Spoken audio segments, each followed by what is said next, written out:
Hi! Hello! అందరికీ నమస్కారం friends. Welcome back to MBR DSC online classes. మన ఛానల్‌లో డీఎస్సీకి సంబంధించిన అన్ని వీడియోస్ అనేవి ఉన్నాయి. ఎవరైనా చూడకపోతే వెళ్లి ప్లేలిస్ట్‌లో చూడండి. ఓకేనా? మనం ఇప్పుడు లేట్ చేయకుండా సైకాలజీ టాపిక్‌ని పూర్తిగా 3 యూనిట్స్ కంప్లీట్ చేసుకున్నాం. ఫోర్త్ యూనిట్‌ని అభ్యాసం టాపిక్‌ని కంప్లీట్ చేసుకోవడం ఎవరైనా ప్రీవియస్ వీడియోస్ చూడకపోతే వెళ్ళి ప్లేలిస్ట్‌లో ఉంటది.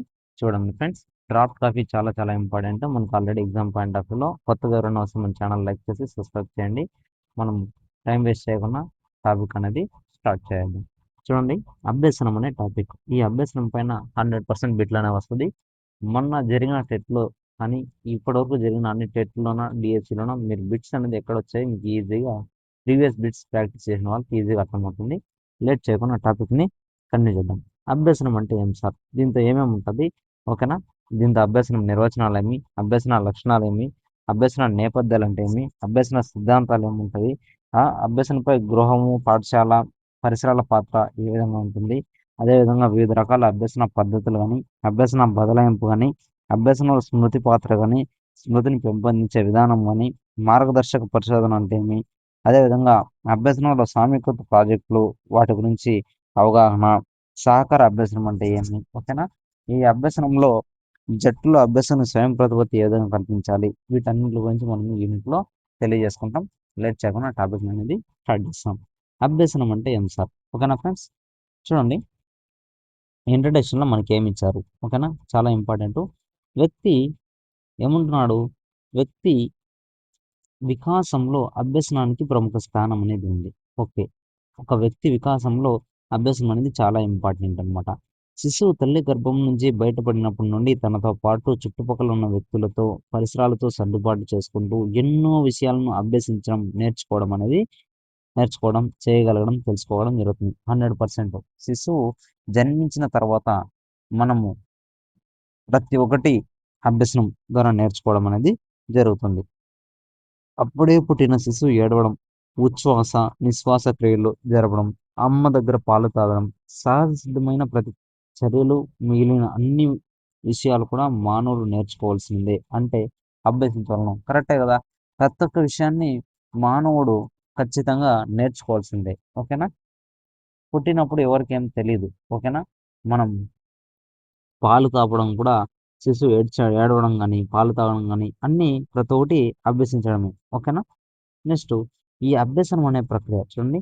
అభ్యసనం అనే ప్రక్రియలో ఉద్వేగాత్మక వికాసం, ఎమోషనల్ డెవలప్‌మెంట్ గాని, ప్రేరణ చాలా చాలా ఇంపార్టెంటు. నంబర్ ఆఫ్ బిట్స్ అనేది ప్రేరణ పైన మొన్న జరిగిన టెట్‌లో రావడం జరిగింది.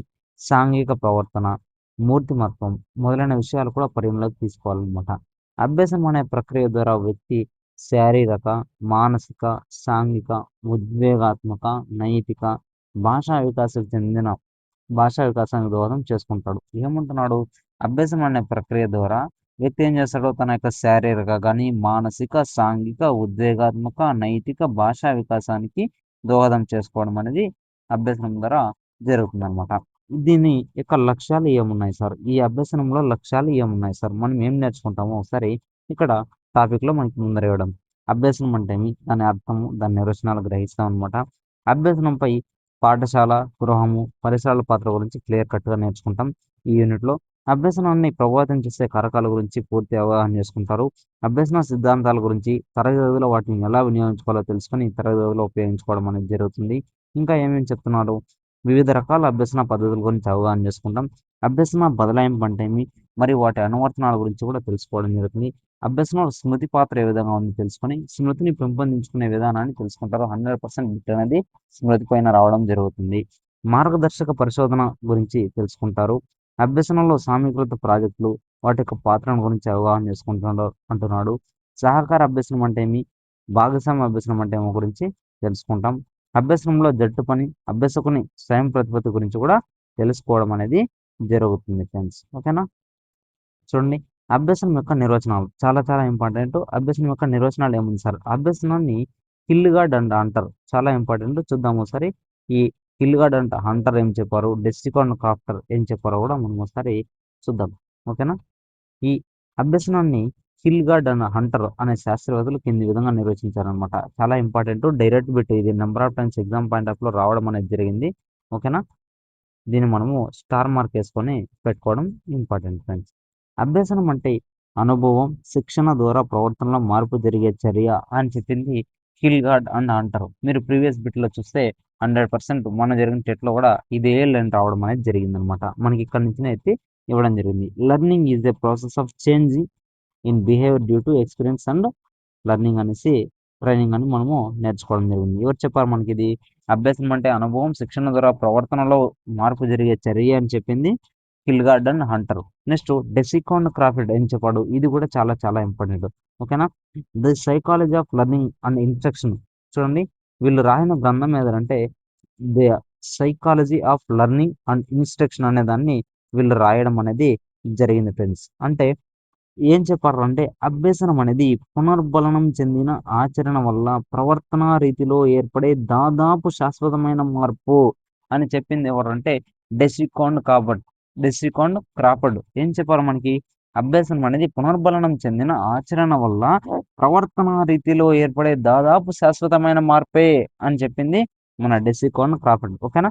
ఈ నిర్వచనంలో 3 విషయాలు అనేది కనిపిస్తాయి అంటున్నాడు. ఈ 3 విషయాలు కూడా మనకి ఇంపార్టెంట్. ఏమేమి చెప్తున్నాడు చూద్దాం. అభ్యసనం అనేది ప్రవర్తనలో జరిగే మార్పు. అదేవిధంగా ఈ మార్పు ఆచరణ వల్ల ఏర్పడుతుంది. అటువంటి మార్పు దాదాపు శాశ్వతంగా ఉంటుందని కూడా మనకి చెప్పడం అనేది జరుగుతూ ఉంది ఫ్రెండ్స్. తర్వాత గేట్స్ యొక్క నిర్వచనం ఏం సార్? గేట్స్ యొక్క నిర్వచనం ఏమంటే అభ్యసనం అంటే అనుభవం ద్వారా, శిక్షణ ద్వారా ప్రవర్తనలో వచ్చే మార్పే మనకి అభ్యసనం అని అంటున్నాడు. అభ్యసనం అంటే ఏమంటున్నాడు? అనుభవం ద్వారా, శిక్షణ ద్వారా ప్రవర్తనలో వచ్చే మార్పునే మనము ఏమని చెప్పవచ్చు? అభ్యసనం అనవచ్చు అనేసి మనకి గేట్స్ అనేది చెప్పడం జరిగింది. ఓకేనా? తర్వాత కింబ్లే ఏమంటున్నాడు చూడండి. కింబ్లే అభ్యసనం అనేది ప్రవర్తన శక్తి సామర్థ్యాలతో, చూడండి, అభ్యసనం అనేది ప్రవర్తన శక్తి సామర్థ్యాలతో సర్వసాధారణమైన దాదాపు శాశ్వతమైన మార్పు. చూడే, అభ్యసనం అనేది ప్రవర్తన శక్తి సామర్థ్యంలో సర్వసాధారణమైన దాదాపు శక్తివంతమైన మార్పునే దాదాపు శాశ్వతమైన మార్పుని అభ్యసనం అంటున్నాడు. ఇది పునర్బలంతో కూడిన ఆచరణ వల్ల ఏర్పడుతుందని చెప్పింది కింబ్లే అని గుర్తుపెట్టుకోవాలి. ఓకేనా? ఇవి కూడా మనకి ఎగ్జామ్ పాయింట్ ఆఫ్ లో చాలా చాలా ఇంపార్టెంట్. ఎవరో ఏం చెప్పారో నిర్వచనాలు అనేది గుర్తుపెట్టుకోవాల్సిందే. ఎగ్జామ్ పాయింట్ ఆఫ్ చాలా చాలా వచ్చింది. ఓకేనా? తర్వాత మనకి ఇంకా ఏమేమి వచ్చింది సార్? ఓకేనా? ఇంకా ఏమేమి వచ్చింది సార్ అంటే హెడ్జన్ హాన్. ఇది కూడా చాలా చాలా important. Number of times bit రావడం అనేది జరిగింది. ఏమంటున్నాడు చూడండి ఒకసారి. అభ్యసనం అనేది ప్రవర్తనలో లేదా ప్రవర్తన శక్తి సామర్థ్యంలో ఇంచుమించు శాశ్వతమైన మార్పు.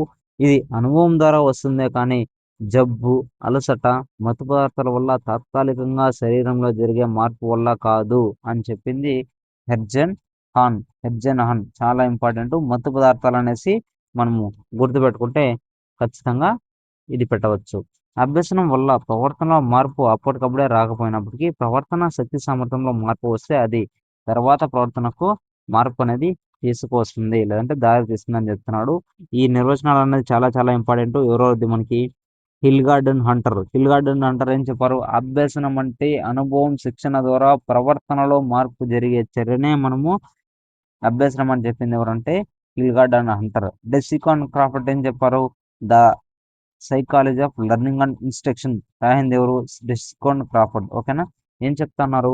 అభ్యసనం అంటే పునర్బలనం చెందిన ఆచరణ వల్ల ప్రవర్తన రీతిలో ఏర్పడే దాదాపు శాశ్వతమైన మార్పునే మనకి అభ్యసనం అని చెప్పింది డెసికాన్ క్రాఫర్డ్. గేట్స్ ఏం చెప్పారు? గేట్స్ అనుభవం ద్వారా, శిక్షణ ద్వారా ప్రవర్తనలో వచ్చే మార్పునే మనకి అభ్యసనం అంటున్నాడు. అనుభవము, శిక్షణ అనేది ఖచ్చితంగా ఉండాలనేసి గుర్తుపెట్టుకోవాలి. కింబ్లే ఏం చెప్తున్నాడు? అభ్యసనం అనేది ప్రవర్తన శక్తి సామర్థ్యంలో సర్వసాధారణమైన దాదాపు శాశ్వతమైన మార్పు. ఇది పునర్బలనంతో ఆచరణ వల్ల ఏర్పడుతుంది. పునర్బలంతో కూడిన ఆచరణ వల్ల ఏర్పడుతుంది అని చెప్తున్నాడు. ఓకేనా? ఇక్కడ హెడ్జన్ హన్ అయితే మనము మత్తు పదార్థాలు, ఇది తాత్కాలికంగా శరీరంలో జరిగే మార్పు వల్ల కాదనేసి మనము గుర్తుపెట్టుకోవాలి ఫ్రెండ్స్. ఓకేనా? తర్వాత అభ్యసన లక్షణాలు అంటున్నాడు. అర్థమవుతుందా మీకు? అభ్యసన లక్షణాలు ఏముంది సార్? మనకు టైం లేదు కాబట్టి మనము అన్నిటిని టచ్ చేస్తా, ఎక్కడెక్కడ ఇంపార్టెంట్ చెప్పుకుంటూ వెళ్ళిపోయాం. సాధారణంగా అభ్యసనం అనేది ఒక లక్ష్యాన్ని కానీ గమ్యాన్ని కానీ నిర్దేశించి ఉంటుంది. అభ్యసనం అనేది ఏమి? ఒక లక్ష్యాన్ని కానీ ఒక గమ్యాన్ని కానీ నిర్దేశించి ఉంటుంది అనమాట. అభ్యసనం గతిశీలకమైనది. చాలా చాలా ఇంపార్టెంట్. ఈ అభ్యసన లక్షణాలు గుర్తుపెట్టుకోవాలి. వ్యక్తికి మొత్తం పరిసరానికి మధ్య జరిగే చర్య ప్రతిచర్యల ఫలితమే అభ్యసనం అంటున్నాడు. ఒక వ్యక్తికి మొత్తం పరిసరానికి మధ్య జరిగే చర్య ప్రతిచర్యల ఫలితమే అభ్యసనంగా చెప్పొచ్చు. అభ్యసించే వేగంలో వ్యక్తికి మధ్య భేదాలు డిఫరెన్సెస్ అనేది ఉంటాయి. ఒక సందర్భంలో లేదా స్థితిలో నేర్చుకున్న విషయాన్ని ఇతర సంబంధిత పరిస్థితుల్లో అనుప్రయత్నం చేయడం కూడా అభ్యసనంగా చెప్పవచ్చు. అభ్యసనం ఒక చర్యాత్మక మానసిక ప్రక్రియ. అంటే మనం గ్రహించే సమాచారాన్ని ఇంతకు ముందు జ్ఞానంతో సరిపోల్చుకొని నూతన జ్ఞానాన్ని పెంపొందించుకోవడం. ఇది నిరంతరంగా కొనసాగే ప్రక్రియ అనేసి చెప్తున్నారు. ఈ అభ్యసన లక్షణాలు అనేది చాలా చాలా ఇంపార్టెంట్ ఫ్రెండ్స్. ఓకేనా. తర్వాత అభ్యసన నేపథ్యాలు. ఓకేనా. ఈ అభ్యసన నేపథ్యాల్లో ఏమేమి ఉంది సార్? ఈ అభ్యసన నేపథ్యాలు ఏమేముందంటే కుటుంబము, పాఠశాల, పరిసరాలు మరియు సమాజం. వీటి గురించి మనం చూద్దాం. ఓకేనా. చాలా చాలా ఇంపార్టెంట్. ఓకేనా. చూడండి, మనకి పిల్లలలో అభ్యసనానికి తొలిమెట్టు ఏది? డైరెక్ట్ బెట్టు. మనకి అభ్యసనానికి తొలిమెట్టు ఇల్లు లేదంటే గృహ వాతావరణంలో పిల్లలు అభ్యసనం అనేది రకరకాలుగా నేర్చుకోవడం జరుగుతుంది. ఓకేనా. పిల్లలు మొదట అభ్యసనాన్ని అనుకరణ ద్వారా గృహ వాతావరణంలో తల్లిదండ్రులు, సహోదరులు, ఇంటిలోని ఇతర వ్యక్తుల ద్వారా నేర్చుకుంటారు. కరెక్ట్ కదా. అభ్యసనం అనేది పిల్లలు మొట్టమొదట ఎక్కడ నేర్చుకుంటారు? ఇంటి మన గృహప్రవేశంలో, ఇంటిలో అంటే గృహంలో చుట్టుపక్కల ఇరుగు పొరుగు వారితో నేర్చుకోవడం జరుగుతుంది. తర్వాత కొంత వయసు వచ్చిన తర్వాత పాఠశాలకు వెళ్ళడం ద్వారా జరుగుతుంది. అందుకు ముందు కుటుంబం బాలల అభ్యసనం ఏ విధంగా ఉందో కూడా ప్రభావితం చేస్తుందో చూద్దాం అనేసి మనకి చెప్తున్నాడు ఫ్రెండ్. ఓకేనా. చూడండి, తర్వాత మనకి కుటుంబం. ఈ కుటుంబంలో ఏం జరుగుతుంది సార్? ఓకేనా. తర్వాత కుటుంబ వ్యవస్థ అంటే ఏమి, అదేవిధంగా తల్లిదండ్రుల యొక్క ఆశలు ఏ విధంగా ఉన్నదో కూడా మనము చూద్దాం. కుటుంబ వాతావరణం, క్రమశిక్షణ పద్ధతులు, తల్లిదండ్రుల పిల్లల మధ్య సంబంధం, తల్లిదండ్రుల పెంపక విధానం మొదలైనవి అభ్యసనను ప్రభావితం చేస్తాయి. అభ్యసనాన్ని ఏమేమి ప్రభావితం చేస్తుంది? వాతావరణం కానీ, క్రమశిక్షణ పద్ధతులు, తల్లిదండ్రులకి పిల్లలకి మధ్య ఉన్న సంబంధాలు కానీ, తల్లిదండ్రుల పెంపక విధానం కానీ మనకి ఈ అభ్యసనం పైన ప్రభావితం చేస్తాయన్నమాట. కుటుంబంలో తల్లిదండ్రుల యొక్క విద్యా స్థాయి, అభ్యసన పట్ల వారి యొక్క దృక్పథము, గృహంలో చదువుకున్న వ్యక్తుల సంఖ్య ఈ అభ్యసనను ప్రభావితం చేయడం అనేది జరుగుతుంది ఫ్రెండ్స్. ఓకేనా. కుటుంబం పిల్లల యొక్క అభ్యసనం మీద గణనీయమైన ప్రభావాన్ని కలుగజేస్తుంది. ఈ కుటుంబ కారకాలలో ప్రధానమైనవి ఏమి సార్? చూడండి, కుటుంబ అవ్యవస్థ, తల్లిదండ్రుల యొక్క ఆశలు. ఈ కుటుంబ అవ్యవస్థ ఏంది సార్ అంటే కుటుంబ సభ్యుల మధ్య సంబంధాలు సక్రమంగా లేకుండా ఎప్పుడూ తగాదాలు, గొడవలు ఉంటే ఆ ప్రభావం అనేది పిల్లల అభ్యసనంపై పడి చదువులో వెనకబడిపోతారు. చూడండి, కుటుంబ అవ్యవస్థ. ఓకేనా. ఫ్యామిలీ డిస్ఆర్గనైజేషన్లో ఏం జరుగుతుంది సార్ అంటే కుటుంబ సభ్యుల్లో ఉన్నారు కదా, వాళ్ళ మధ్య సరైన సంబంధాలు లేకుండా ఓకేనా ఎప్పుడు గొడవలు, తగాదాలు జరుగుతూ ఉన్నాయనుకో, పిల్లలు ఏ విధంగా ఉంటారు? బాగా చదువుతారంటే వాళ్ళు కూడా చదవలేరనమాట. ఓకేనా. చదువులో వెనకబడిపోవడం జరుగుతుంది. తల్లిదండ్రుల యొక్క ఆశలు అంటున్నాడు. ఓకేనా. Parental aspiration. చూడండి, కొంతమంది తల్లిదండ్రులు సామాజిక అంతస్తు కోసమని, పిల్లల కోసమని, అదేవిధంగా పిల్లల చదువు విషయంలో ఎన్నో ఆశలు కల్పించుకొని ఎంత చదివినా ఇంకా చదవమని ఒత్తిడి తెస్తూ ఉంటారు. వారికి చూడండి, వారి శక్తికి మించి లక్ష్యాలు సాధించడంలో విఫలమై తనకు కలుగుతున్న అనుమానాల మధ్య చిక్కుకొని మానసిక సంఘర్షణ వల్ల ఏదీ సాధించలేని పరిస్థితి అనేది ఏర్పడుతుంది.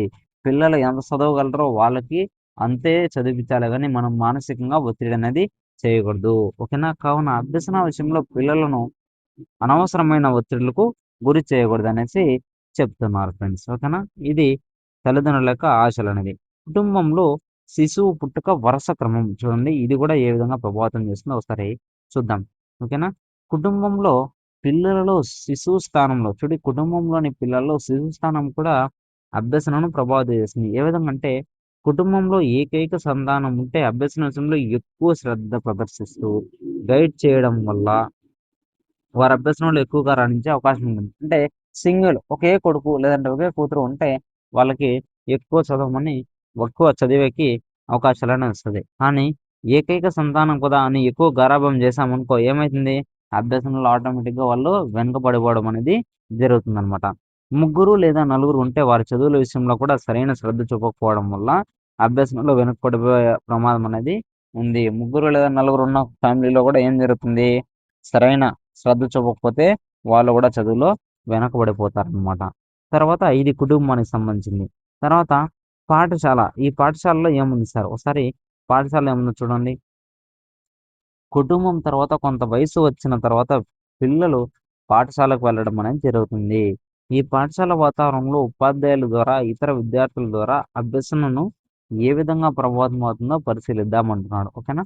అభ్యసనను ప్రభావితం చేసే పాఠశాల కారకాలను మనము కింది విధంగా నేర్చుకోవచ్చు. ఇంపార్టెంట్ ఒకసారి ఈజీగా ఉంటుంది చూడండి. భౌతిక సదుపాయాలు అంటున్నాడు. భౌతిక సదుపాయాలు ఏమేమి వస్తుంది? భౌతికంగా కనిపించవు. భవనాలు కానీ, మరుగుదొడ్లు కానీ, నీటి సదుపాయాలు అనేవి భౌతిక సదుపాయాలుగా చెప్పొచ్చు. మానవ వనరులు అంటే ఏమి? సుశిక్షితులైన ఉపాధ్యాయులు, బోధనేతర సిబ్బందిని మనం మానవ వనరులుగా చెప్పొచ్చు. పరిపాలనా విధానం అంటే ఏమి? పాఠశాలలో ఉపాధ్యాయులు, విద్యార్థుల మధ్య సంబంధం, క్రమశిక్షణా పద్ధతులను కూడా మనము చెప్పవచ్చు అనమాట పరిపాలనా విధానం అనేది. సహపాఠ్యేతర కార్యక్రమాలు అంటే ఏమి? ఆటలు కానీ, పాటలు కానీ, క్విజ్, వ్యాస రచన, వక్తృత్వ పోటీలు, సాంస్కృతిక రకాల కార్యక్రమాల నిర్వహణ మనం సహపాఠ్యేతర కార్యక్రమాలుగా చెప్పవచ్చు. గ్రంథాలయం, ప్రయోగశాల, ఆటస్థలం, తోటబడి వంటి సదుపాయాలు కూడా మనము కల్పించవచ్చు. ఈ బోధనోపకరణాలు అంటే ఏమి? దృశ్య, శ్రవణోపకరణాలు, బహుళ మాధ్యమాలు, బోధనోపకరణాలు, బహుళ ప్రసార సాధనాలు మొదలైన వినియోగం కూడా మొదలైనవి అనేసి మనము చెప్పవచ్చు ఫ్రెండ్స్. ఓకేనా? ఉపాధ్యాయుల మధ్య సంబంధాలు ఏ విధంగా ఉన్నాయి? అదేవిధంగా పాఠశాలలో ఉపాధ్యాయులు అనుసరించే బోధనా పద్ధతులు కానీ, ఉపాధ్యాయ విద్యార్థుల యొక్క నిష్పత్తి కానీ, బ్లాక్ బోర్డు, గ్రంథాలయం, పక్కా భవనాలు, పరిశుభ్రత, టాయిలెట్ ఇవన్నీ మొదలైనవి కూడా మనము పాఠశాలలో చెప్పవచ్చు. ఇంకా ఏమేమి ఉన్నాయి సార్ అంటే, ఇంకా చూడండి ఇంకా ఏమేమి ఇచ్చారు మనకి? ఉపాధ్యాయులు కానీ ఆకర్షణీయమైన పాఠ్య ప్రణాళిక ఉండాలి. ద్విభాషా తత్వము అంటే 2 భాషలు తెలిసిన బహుభాషా తత్వం అనేది ఉండాలి. విద్యార్థులకు, ఉపాధ్యాయులకు మధ్య మంచి సంబంధాలు అనేది ఉండాలి.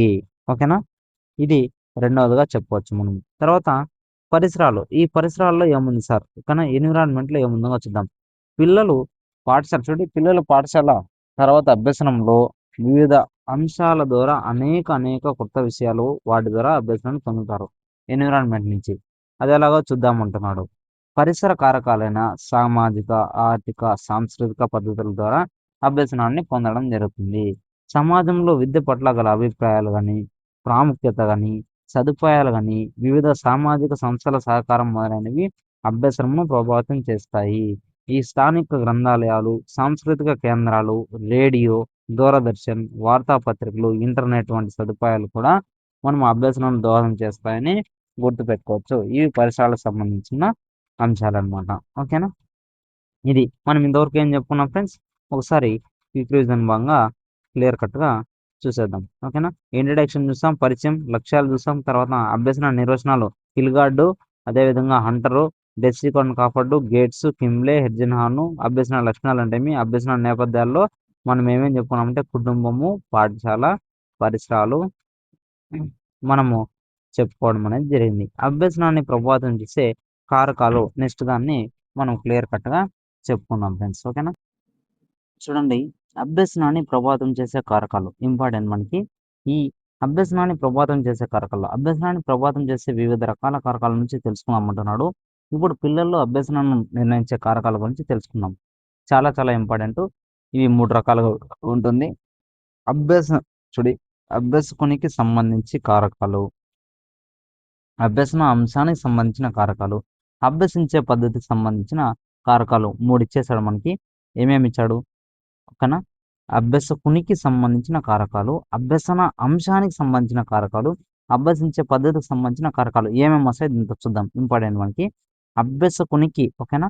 ఫ్యాక్టర్ రిలేటెడ్ టు లర్నర్ ఇందుకు చాలా కారకాలు అనేవి ఉన్నాయి. వీటిని ఒకసారి చూద్దాం. పరిపక్వత కానీ, ప్రేరణ, ఏకాగ్రత, వైఖరి, అవసరాలు, ఆసక్తి, స్మృతి, ఉద్వేగాలు, సహజ సామర్థ్యాలు, మూర్తిమత్వం, ప్రజ్ఞ, గమ్య సాధన, వయస్సు, లింగభేదం, అధ్యయనం, అలవాట్లు, తర్వాత పూర్వజ్ఞానం, శారీరక ఆరోగ్యం, మానసిక ఆరోగ్యం ఇవన్నీ మనకి అభ్యసకునికి సంబంధించిన కారకాలు. Factors related to the learner అని గుర్తుపెట్టుకోవాలి. అభ్యసకునికి అభ్యసనం బాగా జరగాలంటే పై కారకాలన్నీ సక్రమంగా ఉన్నట్లయితే అభ్యసనం ఆశించినంతగా బాగా జరుగుతుందన్నమాట. ఈ అభ్యసన నిర్ణయకాలైన సంసిద్ధత, పరిపక్వత, ప్రేరణ, అవసరాల గురించి తెలుసుకుందాం అంటున్నాడు. ఇంపార్టెంట్ ఇది గుర్తుపెట్టుకోవాలి. దీంతో కొన్ని ఇచ్చేసి కానిదేది, అయినదేది కూడా మనకి అడగడానికి అవకాశం అనేది ఉంది. ఓకేనా? ఈ అభ్యసన సంసిద్ధత గురించి చూద్దాం. ఏదైనా ఒక విషయాన్ని అభ్యసించడానికి ఓకేనా? ఏదైనా ఒక విషయాన్ని అభ్యసించడానికి వ్యక్తి శారీరకంగా కానీ, మానసికంగా సిద్ధంగా ఉంటాడనే సంసిద్ధతను చెప్పవచ్చు. అభ్యసించేవారు సంసిద్ధులుగా ఉంటే నేర్చుకోవడంలో పూర్తి ఏకాగ్రత అనేది నిలపగలుగుతారు. ఖచ్చితంగా రెడీగా ఉన్నారంటే పూర్తిగా నేర్చుకుంటారు. కానీ వారి పూర్తి శక్తిని దానిలో వినియోగిస్తారనమాట. తద్వారా సులభంగా, త్వరగా, సమర్థవంతంగా నేర్చుకోవడానికి వీలుంటుంది. అంతేకాకుండా నేర్చుకున్న దానిని నిత్య జీవితంలో ఎక్కువగా ఉపయోగించుకునే అవకాశం కూడా ఉండడం జరుగుతుంది. అంటే అభ్యసనంకు సంసిద్ధుల్ని చేయాలి. ఓకేనా? తర్వాత ఇంకా ఏముంది సార్ అంటే చూద్దాం. విద్యార్థులు చూడండి. విద్యార్థులకు ఒక విషయాన్ని నేర్పాలంటే మొదట వారు ఇది నేర్చుకోవడానికి సంసిద్ధులుగా ఉన్నారా లేదా అనేది ఉపాధ్యాయులు బాగా గమనించాలి. మనం ఏదైనా ఒక కాన్సెప్ట్ చెప్పాలంటే స్టూడెంట్స్ రెడీగా ఉన్నారా లేదా అనే కాన్సెప్ట్‌ని మనము చెక్ చేయాలనమాట. సంసిద్ధులుగా ఉంటే నేర్పించవచ్చు. ఒకవేళ విద్యార్థులు రెడీగా లేకపోతే, ఆ సంసిద్ధత లేకపోవడానికి గల కారణాలను పరిష్కరిస్తూ విద్యార్థుల అభ్యసనకు సంసిద్ధులను చేయాలి. విద్యార్థులు రెడీగా లేకపోతే ఏం చేయాలి? రెడీగా లేకపోవడానికి కారణాలనేది కనుక్కొని వాళ్ళని రెడీ చేయాలనమాట. పాఠశాలలో పాఠశాలల్లోనే కాక ఇంటి వద్ద కూడా పిల్లలు అభ్యసించేందుకు సంసిద్ధంగా లేనప్పుడు తల్లిదండ్రులు ఏమని చెప్పాలా? చదవమని ఒత్తిడి చేస్తే పిల్లలు చదివినట్లు నటిస్తారు. కానీ నిజంగా చదివే అవకాశాలనేవి చాలా తక్కువగా ఉంటాయి. కాబట్టి ఉపాధ్యాయులు, తల్లిదండ్రుల సమావేశాల్లో ఇటువంటి విషయాలను చర్చించి, తల్లిదండ్రులు కూడా సంసిద్ధత గురించి తెలియజేసి, విద్యార్థులకు అభ్యసనం మెరుగుపడే విధంగా చూడాలనమాట. ఈ అభ్యసనం పట్ల విద్యార్థులు సంసిద్ధంగా ఉండని కొన్ని సందర్భాలు కూడా ఉంటాయి. ఒకసారి చూద్దాం ఏముందనేసి. ఓకేనా? చూడండి. నేర్చుకునే విషయం వల్ల కలిగే ప్రయోజనం తెలియకపోవడం. ఏదైనా ఇప్పుడు కాన్సెప్ట్ నేర్చుకుంటున్నాం. దానివల్ల యూజెస్ అనేది తెలియకపోవడం. అదేవిధంగా వైవిధ్యమైన బోధన కాకుండా యాంత్రికంగా బోధించడం వల్ల కూడా వాళ్ళు రెడీగా ఉన్నారనమాట. తీవ్రమైన సాంఘిక, ఆర్థిక అవసరాల లోటు. ఇంటిలో గానీ, పాఠశాలలో గానీ ఏదైనా విచారకమైన సంఘటన జరిగినప్పుడు గానీ, భోజన విరామ సమయంలో బోధించడం గానీ, ఈ పాఠశాల సమయం అయిపోయిన తర్వాత బోధించడం, ఆటలకు వెళ్ళనీయకుండా ఉంచి పాఠాలనేది బోధించడం మొదలైనవి. నేర్చుకోవడానికి కావాల్సిన శారీరక పరిపక్వత లేకపోవడం. ఉపాధ్యాయులు ఎప్పుడు విద్యార్థుల అభ్యసన సంసిద్ధతను గమనిస్తూ ఎప్పటికప్పుడు వారిని సంసిద్ధులు చేయాలి. ఇంపార్టెంట్ మనకి మొన్న ఎగ్జామ్ పాయింట్ ఆఫ్‌లో కూడా ఇవ్వడం జరిగింది. అభ్యసనం పట్ల విద్యార్థులకు సంసిద్ధంగా ఉండని కొన్ని సందర్భాలు ఏవి అనేసి ఇవి ఇచ్చారనుకో మనము గుర్తుపెట్టుకోవాలి ఫ్రెండ్స్. మొన్న ఎగ్జామ్ పాయింట్ ఆఫ్‌లో కూడా ఇది అడగడం జరిగింది. ఓకేనా? ఈజీగానే ఉంది. గుర్తుపెట్టుకోవాలి. నెక్స్ట్ పరిపక్వత అంటున్నాడు. ఓకేనా? ఈ పరిపక్వతను ఒకసారి చూద్దాం ఏముంది అనేసి. జన్మత వ్యక్తిలో ఉన్న సహజ సామర్థ్యాలు వయసుతో పాటు క్రమంగా వికసించడాన్ని మనం ఏం చెప్పొచ్చు?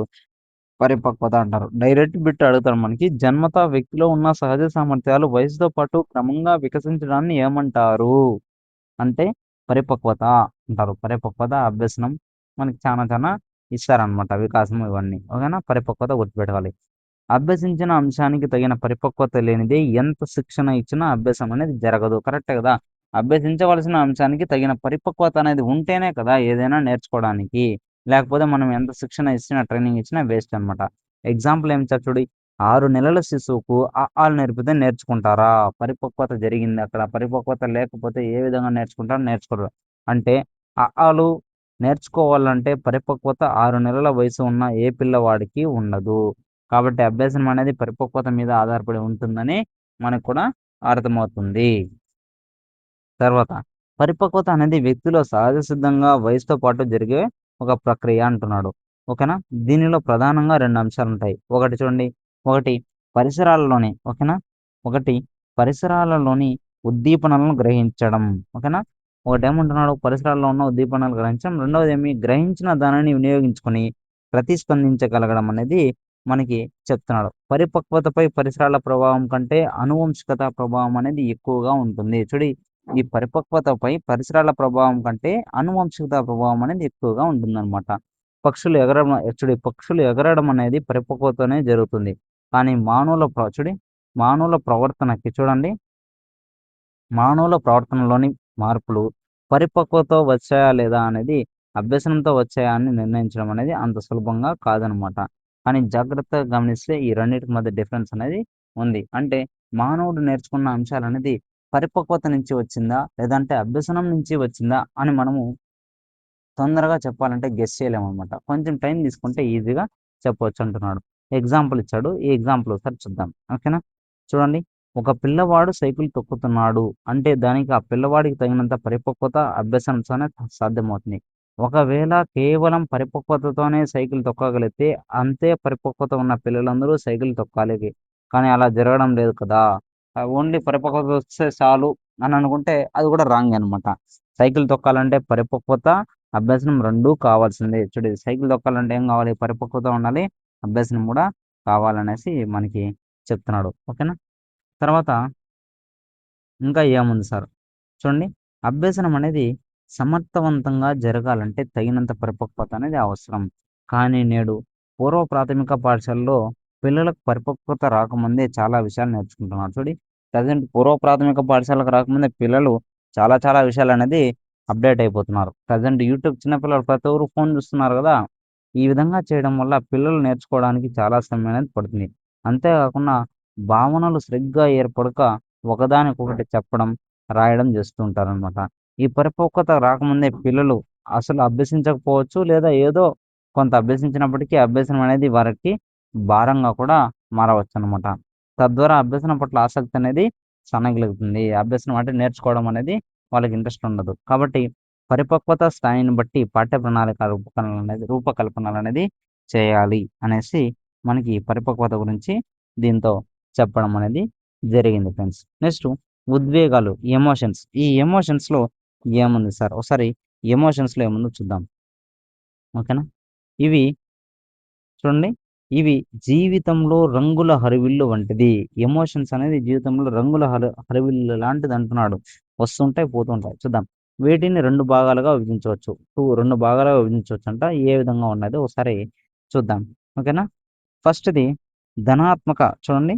ధనాత్మక ఉద్వేగాలు అంటే ఆనందాన్ని కలిగించే ఉద్వేగాలు. నమ్మకం, సంతోషం, వాత్సల్యం, లైంగిక, ప్రేమ, నిరీక్షణ, కుతూహలం మొదలైనవన్నీ మనము ధనాత్మక ఉద్వేగాలుగా మనము చెప్పవచ్చు. సెకండ్‌ది రుణాత్మక ఉద్వేగాలు. రుణాత్మక ఉద్వేగాలంటే దుఃఖాన్ని కలిగించే ఉద్వేగాల్ని మనము రుణాత్మక ఉద్వేగాలనవచ్చు. ఆతృత గాని, భయము, సిగ్గు, కోపము, అలసట, అసూయ, భంగపాటు మొదలైనవన్నీ మనం ఏం చెప్పొచ్చు? ఇవి రుణాత్మక ఉద్వేగాలుగా చెప్పవచ్చు. ఇక్కడే ఇంపార్టెంటు. ఎమోషన్ చూడి ఈ ఉద్వేగాన్ని ఆంగ్లంలో ఎమోషన్ అంటారు. ఇది కూడా మనం నంబర్ ఆఫ్ టైమ్స్ అడిగిన బిట్టు. ఎమోవర్ అనే లాటిన్ పదం నుండి ఇది రావడం అనేది జరిగిందనమాట. ఎమోషన్ అనేది. ఓకేనా? దీని అర్థం ఏమిరంటే డైరెక్ట్‌గా అడిగినారు. అంతరంగిక చలన స్థితి. శరీరంలో ప్రతి అణువు చూడండి. శరీరంలో ప్రతి అణువు కంపిస్తూ మనస్సు చలించే స్థితిగా భావించవచ్చు. ఓకేనా? ఎమోవర్ అంటే ఏమని? అంతరంగిక చలన స్థితి. అంటే శరీరంలో ప్రతి అణువు కంపిస్తూ మనసు చలించే స్థితిగా మనము భావించవచ్చని చెప్తున్నాడు. ఓకేనా? ఈ వంశపారపర్యం, పరిపక్వత, మానసిక, శారీరక ఆరోగ్యం, ఎడ్రినల్ గ్రంథి వంటి అంతఃస్రావ గ్రంథులు, పరిసరాలు మొదలైనవి ఉద్వేగాలపై ప్రభావం అనేది చూపుతాయి. తీసుకునే ఆహార పదార్థాలు, యోగా, ధ్యానం వంటి క్రియలు కొంతవరకు ఉద్వేగ వికాసంలో తోడ్పడతాయి. చూడండి మన యొక్క వంశపారపర్యం గాని, పరిపక్వత గాని, మానసిక, శారీరక ఆరోగ్యం, ఎడ్రినల్ గ్రంథి వంటి అంతఃస్రావ గ్రంథులు, పరిసరాలు మొదలైనవి ఉద్వేగాలపై ఎక్కువ ప్రభావం అనేది చూపిస్తాయన్నమాట. తీసుకునే ఆహార పదార్థాలు, యోగా, ధ్యానం వంటి క్రియలు కూడా కొంతవరకు ఉద్వేగ వికాసంలో తోడ్పడడం జరుగుతుంది. ఇక్కడ నిర్వచనం ఒకటి ఇచ్చారు. ఈ నిర్వచనం కూడా ఏదో ఒకసారి చూద్దాం. ఓకేనా? జీవి జీవి బాహ్య పరిసరాలతో ప్రతిస్పందించేటప్పుడు అంతరంగికంగా శరీరంలో వచ్చే మార్పుల వల్ల వ్యక్తి ప్రవర్తనలో మార్పు అనేది వస్తుంది. దీనినే మనం ఏం చెప్పొచ్చు? ఉద్వేగంగా నిర్వచించవచ్చు. ఏమంటున్నాడు? ఒక జీవి పరిసరాలలో ప్రతిస్పందించేటప్పుడు అంతరంగికంగా శరీరంలో వచ్చే మార్పుల వల్ల వ్యక్తి ప్రవర్తనలో మార్పు అనేది వస్తుంది. దీనినే మనం ఏం చెప్పొచ్చు? ఉద్వేగంగా నిర్వచించవచ్చు. అంటే అనుకరణ ద్వారా గాని, నిబంధనల ద్వారా గాని ఉద్వేగాలనేది అభ్యసిస్తూ ఉంటారు. ఇక్కడ ఏమేముందో ఒకసారి చూద్దాం. అనుకరణ ద్వారా ఏం చేస్తారు? నిబంధన ద్వారా ఏం చేస్తారో కూడా మనము చెప్పుకుందాం ఫ్రెండ్స్. ఓకేనా? స్వతహాగా పిల్లలు భయం అనే ఉద్వేగం పుట్టుకతో ఉండదు. పిల్లలందరికీ పుడతానే వాళ్ళకి భయం అనేది ఉన్నదనమాట.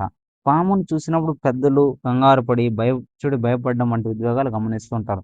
పాముని చూస్తే అందరూ భయపడుతుంటారు గదా! ఇది చూసి అనుకరించడం ద్వారా ఇతరులు భయపడుతున్నారు. సో, చూసి అనుకరిస్తున్నాడనమాట.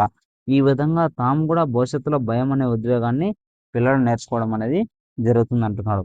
ఎవరి ఇంట్లోనైతే పెద్దలు, బొద్దింకలు, బలులు భయపడతారో, వారి పిల్లలు కూడా వారికి భయపడడం అనేది నేర్చుకుంటారు. ఆటోమేటిక్‌గా కొంతమందుంటారు బొద్దింకలు గాని, పిల్లులు గాని ఇవన్నీ చూస్తేనే భయపడతారు.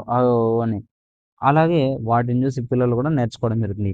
దీనిని సుమారు 3 సంవత్సరాల వయసులో అనుకరణ ద్వారా అభిస్తారు. ఇంపార్టెంటు ఎన్ని సంవత్సరాల వయసులో వీళ్ళు అనుకరించడం జరుగుతుందంటే, సుమారు 3 సంవత్సరాల వయసులోనే ఈ అనుకరణ అనేది చేయడం అనేది జరుగుతుందని మనము గుర్తుపెట్టుకోవాలి. నిబంధన ద్వారా ఈ నిబంధన ద్వారా ఏం నేర్చుకుంటారు సార్? భయం, కోపం, ప్రేమ మొదలైన ఉద్వేగాలు నిబంధన ద్వారా నేర్చుకోవడం అనేది జరుగుతుంది.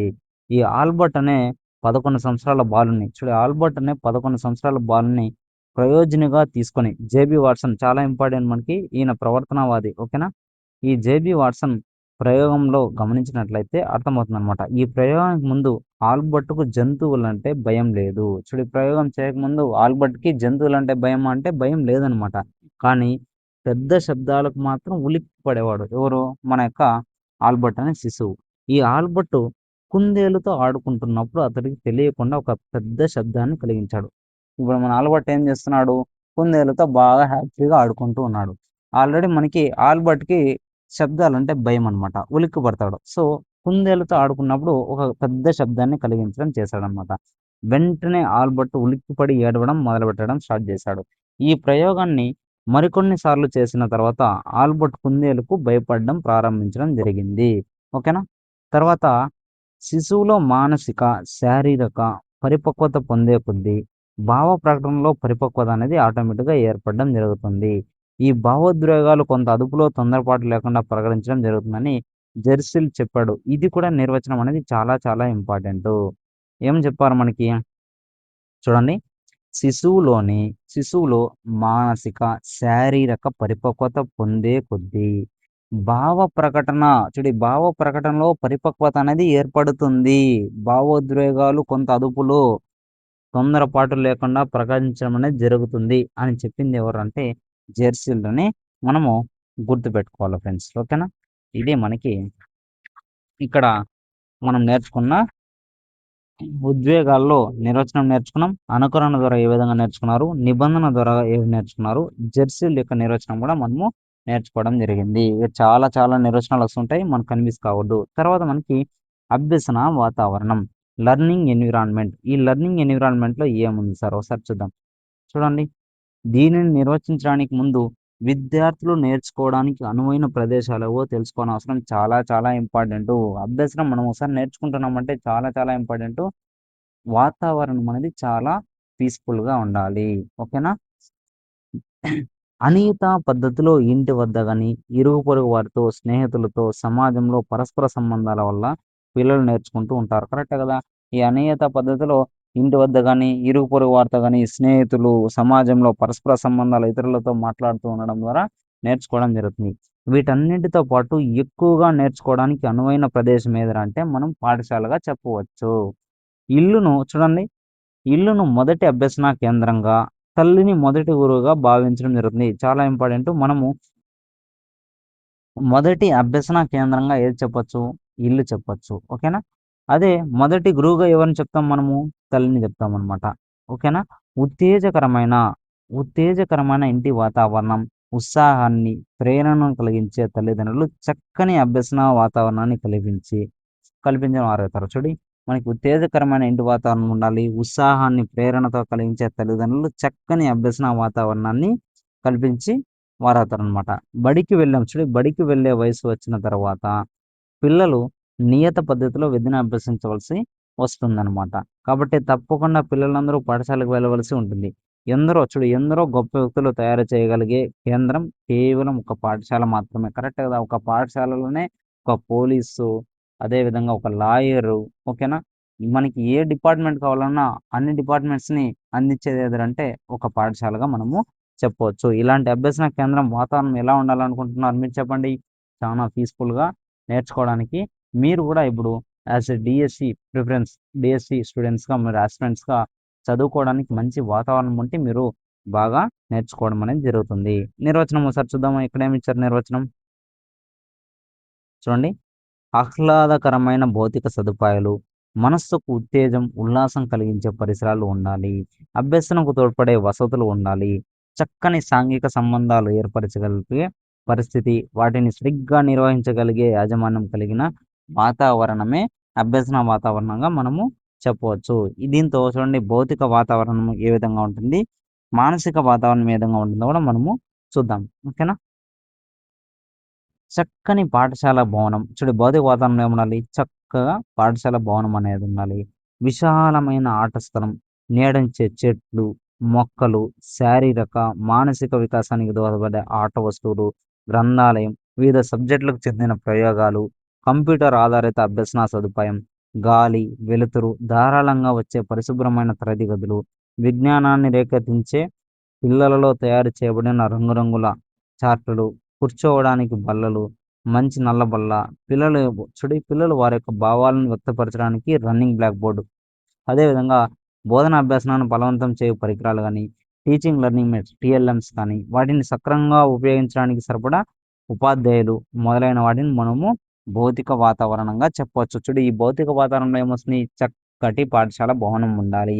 విశాలమైన ఆట స్థలము, నీడనిచ్చే చెట్లు గాని, మొక్కలు గాని, మన యొక్క శారీరానికి కానీ శారీరక, మానసిక వికాసానికి దోహదపడే ఆట వస్తువులుండాలి.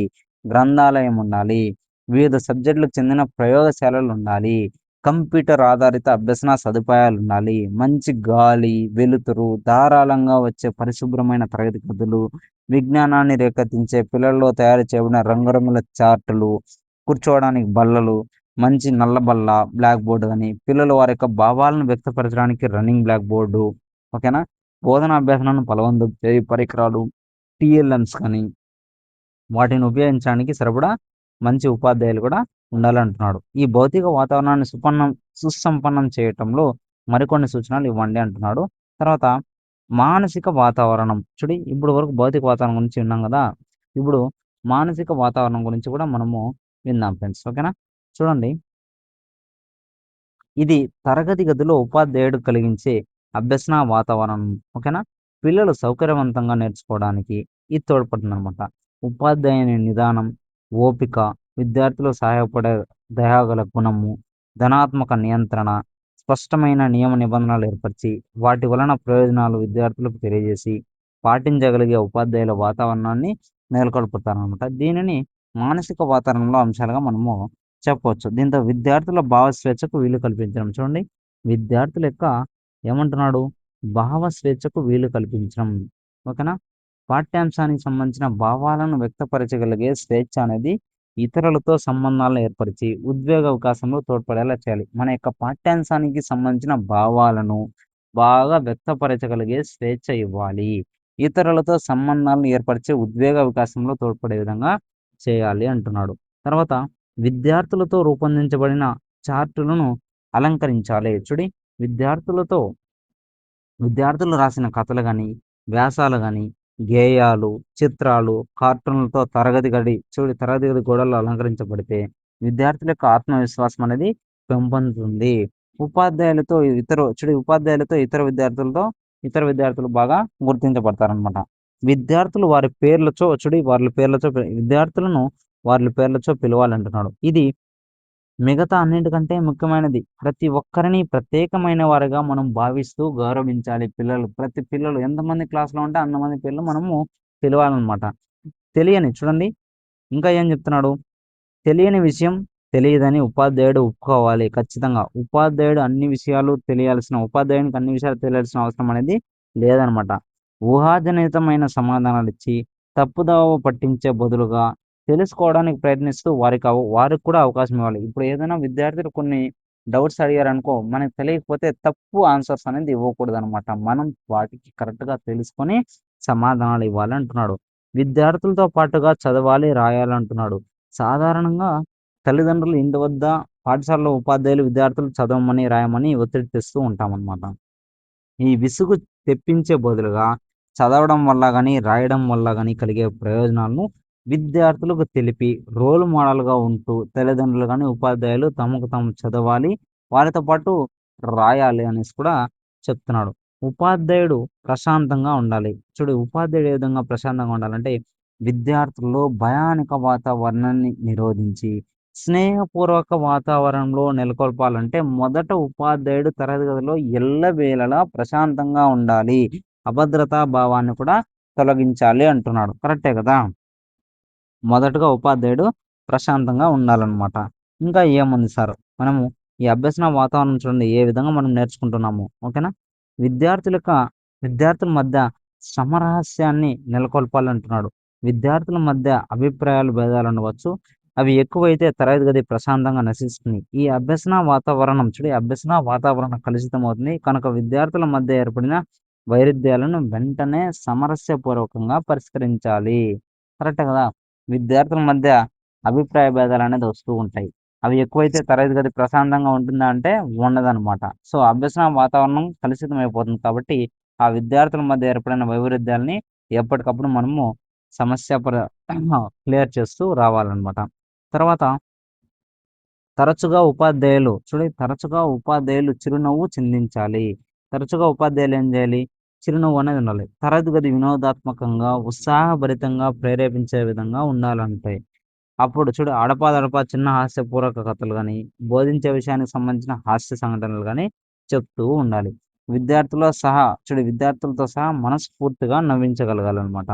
నెక్స్టు సమస్యా సాధనకు విద్యార్థులకే అవకాశం ఇవ్వాలి. ఏమంటున్నాడు చూడండి. మన యొక్క సమస్యలు పరిష్కరించడానికి విద్యార్థులకి అవకాశం ఇచ్చినట్లయితే, విద్యార్థులు ఆలోచించడానికి ఓకేనా? విద్యార్థులు ఆలోచించడానికి అవకాశం అనేది వస్తుంది. అదేవిధంగా పరిష్కరించగలిగే ఆత్మవిశ్వాసం కూడా వాళ్ళకి పెరుగుతుందనమాట. ఇంకా ఏముంది? విద్యార్థుల్లో విద్యార్థులతో సమానంగా వారితో పాటు కూర్చోవాలి అంటున్నాడు. ఓకేనా? విద్యార్థులతో దీనివల్ల మనకేమొస్తుందంటే, దీనివల్ల బెరకు, భయం, ఆత్మన్యూనత భావం అనేది తొలగిపోతుందనమాట. వారికి వచ్చే సందేహాలను ధైర్యంగా అడగగలుగుతాడు విద్యార్థులు. ఎప్పుడైతే విద్యార్థులు ప్రశ్నించడం నేర్చుకుంటారో, వారి జీవితంలో ఎదురయ్యే అన్యాయాలను కూడా సమర్థవంతంగా వాళ్ళు ప్రశ్నించగలుగుతారనమాట. ఓకేనా? సాంస్కృతిక నిర్వహణలు చూడండి. ఎల్లప్పుడూ పాఠ్యాంశాలకు సంబంధించిన విషయాలే కాకుండా, కనీసం వారానికి ఒకరోజు విద్యార్థులతో ఉన్న సహజ సామర్థ్యాలను వెలికితీయాలనమాట. వారిని ఆయా రంగాల్లో ప్రోత్సహించడానికి సాంస్కృతిక, సాహిత్యపరమైన కార్యక్రమాలు, క్విజ్‌లు, పాటలు, నాటక పోటీలు నిర్వహిస్తూ ఉండాలనమాట. ఇది మనకి అభ్యసన వాతావరణానికి సంబంధించిన పూర్తి సమాచారంగా మనము చెప్పవచ్చు. ఏమేం చెప్పుకున్నాం ఒకసారి చూద్దామంటే, చూడండి అభ్యసన వాతావరణం ఏ విధంగా ఉండాలి? దాని యొక్క నిర్వచనం ఏమి? భౌతిక వాతావరణంలో ఏమేమి ఉండాలి? మానసిక వాతావరణంలో విద్యార్థులకు భావస్వేచ్ఛకు వీలు కల్పించాలి. విద్యార్థుల్లో రూపొందించిన చార్టులతో అలంకరించాలి. విద్యార్థులను వారి పేర్లతో పిలవాలి. తెలియని విషయం తెలియదని ఉపాధ్యాయుడు ఒప్పుకోవాలి. విద్యార్థులతో పాటుగా చదవాలి, రాయాలి. ఉపాధ్యాయుడు ప్రశాంతంగా ఉండాలి. విద్యార్థుల మధ్య సమరస్యాన్ని నెలకొల్పాలి. తరచుగా ఉపాధ్యాయుడు చిరునవ్వు చిందించాలి. సమస్య సాధనకు విద్యార్థులకు అవకాశం అనేది ఇవ్వాలి. విద్యార్థుల్లో సమానంగా వారితో పాటుగా కూర్చోవాలి. ఈ సాంస్కృతిక కార్యక్రమాలనేది నిర్వహించాలనమాట. ఇది. తర్వాత మనకి ప్రేరణ అనేది ఉంది. చాలా చాలా ఇంపార్టెంట్ ఫ్రెండ్స్. ప్రేరణ పైన నంబర్ ఆఫ్ బిట్స్ రావడం అనేది జరిగింది. ఎగ్జామ్ పాయింట్ ఆఫ్ వ్యూలో మీరు ప్రీవియస్ బిట్స్ చూస్తే మీకు ఆటోమేటిక్‌గా అర్థమవుతుంది. ఓకేనా? ఈ ప్రేరణను మనము క్లియర్ కట్‌గా నేర్చుకోవడానికి ప్రయత్నిద్దాం ఫ్రెండ్స్. ఓకేనా? చూడండి అభ్యసనాన్ని ప్రభావితం చేయడంలో ఓకేనా? అభ్యసనాన్ని ప్రభావితం చేయడంలో అతి ముఖ్యమైన కారకాన్ని ప్రేరణగా చెప్పొచ్చు. మన యొక్క అభ్యసనాన్ని ప్రభావితం చేయడంలో అతి ముఖ్యమైన కారకంగా మనం ఏం చెప్పొచ్చు? ప్రేరణగా చెప్పవచ్చు. ఇక్కడ నిర్వచనాలు కూడా చాలా చాలా ఇంపార్టెంట్ చూద్దాం. వ్యక్తికి అభ్యసించాలనే ప్రేరణ ఉంటే, నేర్చుకునే అంశం పట్ల పూర్తి ఏకాగ్రత అనేది నిలపగలుగుతాడు. మనం నేర్చుకోవాలనే ఆలోచన మనకుంటే, పూర్తి ఏకాగ్రత అనేది దానిపైన పెడతామనమాట. అదే విధంగా వారి యొక్క పూర్తి శక్తి సామర్థ్యాలు వినియోగిస్తారనమాట. నేర్చుకునే వ్యక్తికి ప్రేరణ అనేది లేకపోతే, అభ్యసనం మనసు కేంద్రీకరిస్తారంటే కేంద్రీకరించలేడు. మనం క్రో అండ్ క్రో శాస్త్రవేత్తలు అనుసరించి ప్రేరణ అనేది అభ్యసనానికి మూలాధారం. చాలా ఇంపార్టెంట్. మనకి క్రో అండ్ క్రో శాస్త్రవేత్త ఏం చెప్పాడంటే ప్రేరణ అనేది అభ్యసనానికి మూలాధారం అంటాడు. ఎవరు? క్రో అండ్ క్రో. వుడ్‌వర్త్ ఏమంటాడంటే, అన్ని రకాల ప్రవర్తనకు ప్రేరణే మూలాధారం. చూడి క్రో అండ్ క్రో ఏం చెప్పాడు? ప్రేరణ అనేది అభ్యసనానికి మూలాధారం అంటే, వుడ్‌వర్త్ ఏమంటాడు? అన్ని రకాల ప్రవర్తనకు ప్రేరణే మూలాధారం అంటాడు. చాలా చాలా ఇంపార్టెంటు. మన యొక్క బెర్నాల్డ్ బెర్నాల్డ్ ఏం చెప్తున్నాడు? బెర్నాల్డ్ ప్రకారం ఏమంటున్నాడంటే చూడండి, ప్రత్యేకమైన లక్ష్యాల వైపు చర్యను ఉత్తేజపరిచే దృగ్విషయమే ప్రేరణ. ప్రత్యేకమైన లక్ష్యాల వైపు చర్యను ఉత్తేజపరిచే దృగ్విషయమే ప్రేరణ. అంటే ప్రేరణ ప్రధానంగా 2 రకాలు అంటున్నాడు. ఎవరు? మనకి బెర్నార్డ్. చూడండి, ఈ అంతర్గత ప్రేరణ, బాహ్య ప్రేరణ అంటే బహిర్గత ప్రేరణ చాలా చాలా ఇంపార్టెంట్. బిట్స్ అనేది నెంబర్ ఆఫ్ రావడం అనేది జరిగింది. ఓకేనా? ఈజీగానే ఉంటుంది. మనమేమి టెన్షన్ పడాల్సిన పని లేదు. ఈజీగా నేర్చుకున్నాం. ఓకేనా? అంతర్ప్రేరణ అంటే అంతర్గత ప్రేరణ అంటే ఏం సార్? చూడండి, వ్యక్తిపై ఎటువంటి బాహ్య ప్రభావం లేకుండా తనంతట తనకు స్వాభావికంగా ఏర్పడే ప్రేరణనే మనము అంతర్గత ప్రేరణ లేదా అంతర్ప్రేరణ అంటారు. అంటే ఎటువంటి బాహ్య ప్రేరణ, ఓకేనా, ఎవరు గాని చేయకూడదు. చూద్దాం. పని పట్ల తమంతట తమకే ఆసక్తి, నిబద్ధత, పట్టుదల ఉన్న వారికి అంతర్గత ప్రేరణ ఉన్నట్లుగా భావించవచ్చు. ఉదాహరణకు ఎలాంటి బహుమానం కానీ, దండన లేదా పరీక్షల్లో మార్కులు తెచ్చుకోవాలనే నిబంధన ఏమీ లేకపోయినప్పటికీ ప్రతిరోజు వారంతట వారే చదువులో నిమగ్నం కావడం. చూడండి, మనం ఒక డిఎస్సిలో మీరందరూ ఉన్నారు కదా, యాజ్ ఏ మీరు టీచర్‌గా టెట్, డీఎస్సీ క్లియర్ చేయాలంటే మీ అంతకు మీరే ఓన్‌గా కూర్చొని ప్రతిరోజు నేను ఇన్ని అవర్స్ చదవాలి అని కన్సిస్టెన్స్‌గా మీ అంతకు మీరే చదివితే అది అంతర్గత ప్రేరణ అనమాట. మీకు పక్కన వాళ్ళొచ్చి ఎవరైనా దండించడం గానీ, బహుమానాలు ఇవ్వడం గానీ, ఇలాంటివన్నిటికి మీరు గురికారు. ప్రతిరోజు చదువుతారనమాట. ఇది మనం అంతర్గత ప్రేరణగా గుర్తుపెట్టుకోవాలి. బాహ్య ప్రేరణ అంటే ఏమి? వ్యక్తి స్వతహాగా నేర్చుకోవాలని లేకపోయినప్పటికీ ఏదైనా బహుమానాలు, ఓకేనా, గిఫ్ట్స్ ఇస్తారు గానీ, దండన నుంచి తప్పించుకోవడానికి నేర్చుకోమంటే ఆ వ్యక్తి బహిర్గత ప్రేరణ ద్వారా నేర్చుకోవడాన్ని చెప్పవచ్చనమాట. అంటే అంతర్గత ప్రేరణ పొందిన వారు నేర్చుకోవడం ద్వారా సంతృప్తిని, ఆనందాన్ని పొందుతారు. కాబట్టి వీరు ఎక్కువగా నేర్చుకోగలుగుతారు. కానీ బహుమానం కోసమో లేదా దండన కోసమో, శిక్ష కోసమో చూడకుండా ఎప్పుడూ ఒకే తీరులో చదువుతారు. అదే బహిర్గత ప్రేరణపై ఆధారపడి అభ్యసించే వాళ్ళు ఏం చేస్తారు? బహుమానం గాని, ఏదైనా గిఫ్ట్స్ గాని, దండన పద్ధతిని తీసివేస్తే అప్పటి నుంచి వారిని అభ్యసనం అనేది సన్నగిల్లుతుంది. అంటే కొంతమంది విద్యార్థులు చూడండి, 10వ తరగతిలో మంచి మార్కులతో ఉత్తీర్ణులయ్యారు. తర్వాత ఇంటర్మీడియేట్ పరీక్షలో కనీసం ఉత్తీర్ణులు కాలేకపోయారు. ఎందుకంటే 10వ తరగతి వరకు ఇంటి వద్ద తల్లిదండ్రులు గాని, పాఠశాలలో ఉపాధ్యాయులు గాని కూర్చోబెట్టి చదివించారు. చదవకపోతే తిట్టేవాళ్ళు, కొట్టేవాళ్ళనమాట. దండించేవారనమాట. ఇంటర్మీడియేట్ వచ్చిన తర్వాత అలాంటి నిబంధన ఏమీ లేదు. అంటే బహిర్గత ప్రేరణ అనేది ఇస్తున్నామా? ఇవ్వడం లేదు. అందువల్ల విద్యార్థులు ఉత్తీర్ణులయ్యారా? ఉత్తీర్ణులు కాలేకపోయారు. దీనిని బట్టి మనకేం అర్థమైంది? ఏం తెలిసిందంటే బహిర్గత ప్రేరణ అనేది తాత్కాలికమైనది. అంతర్గత ప్రేరణ అనేది దీర్ఘకాలికమైంది. ఈ బహిర్గత ప్రేరణ ఎలా ఉండాలంటే అది విద్యార్థుల్లో అంతర్గత ప్రేరణను పెంపొందించేందుగా ఉండాలి. అలాంటప్పుడు అంతర్గత, బహిర్గత ప్రేరణలు కూడా మంచి ఫలితాలని ఇవ్వడం అనేది జరుగుతది అనేసి మనకి చెప్తున్నాడు. ఈ బహిర్గత ప్రేరణను ఉపయోగించేటప్పుడు తీసుకోవాల్సిన చర్యలు ఏమున్నాయి సార్? చూడండి, విద్యార్థులు ఓకేనా? విద్యార్థుల యొక్క శక్తి సామర్థ్యాలు గుర్తించి వారికి ఉత్తేజం కలగకుండా అవసరమైన మేరకు మాత్రమే బహిర్గత ప్రేరణను ఉపయోగించాలి. పిల్లలు బహిర్గత ప్రేరణకు అలవాటు పడకుండా జాగ్రత్త పడాలి. ఓకేనా? వాళ్ళంతకు వాళ్ళే ఇన్నర్‌గా చదవడానికి మనము అవకాశాలనేది ఇయ్యాలి. ఇంకా ఏం చెప్తున్నాడు? ఎప్పుడు ఒకే విధమైన బహిర్గత ప్రేరణలను అంటే ఎప్పుడు బహుమానం ఇవ్వడమో, లేదా ఎప్పుడు శిక్షించడమో కాకుండా వైవిధ్యమైన ప్రేరణ అనేది ఉపయోగించాలి. పిల్లల యొక్క శక్తి సామర్థ్యాలను మించి లక్ష్యాలను నిర్దేశించి వాటిని సాధిస్తే బహుమానం ఇస్తామంటే ప్రయోజనం అనేది ఉండదు. పిల్లల యొక్క శక్తి సామర్థ్యాలు ఎంతవరకు ఉంటే అంతవరకునే మనము టాస్క్ అనేది చేయాలి. అంతకు పైన ఇచ్చామంటే మనకి యూజ్ అనేది ఉండదు. కాబట్టి నిర్దేశించే లక్ష్యాలు కూడా ఏ విధంగా ఉండాలి? పిల్లలు సాధించే విధంగా ఉండాలనమాట. నెక్స్ట్ అంతర్గత, బహిర్గత ప్రేరణల మధ్య వైరుధ్యం. అంతర్గత, బహిర్గత ప్రేరణల మధ్య వైరుధ్యం అంటున్నాడు. ఓకేనా? ఒక విద్యార్థి సంగీతం నేర్చుకోవాలనే అంతర్గత ప్రేరణ అనేది ఉంది. కానీ వారి తల్లిదండ్రులు సంగీతం నేర్చుకోవడానికి అనుమతించకుండా చదువులో నుంచి, ఓకేనా, చదువులో మంచి మార్కులు తెచ్చుకోమని చెప్పడం, మంచి మార్కులు పొందే పొందితే బహుమానం ఇస్తామంటే ఆ విద్యార్థి అంతర్గత బహిర్గత ప్రేరణల మధ్య సంఘర్షణ అనేది ఏర్పడుతుంది. చూడు, ఒక విద్యార్థి సంగీతం నేర్చుకోవాలనే అంతర్గత ప్రేరణ ఉంటుంది.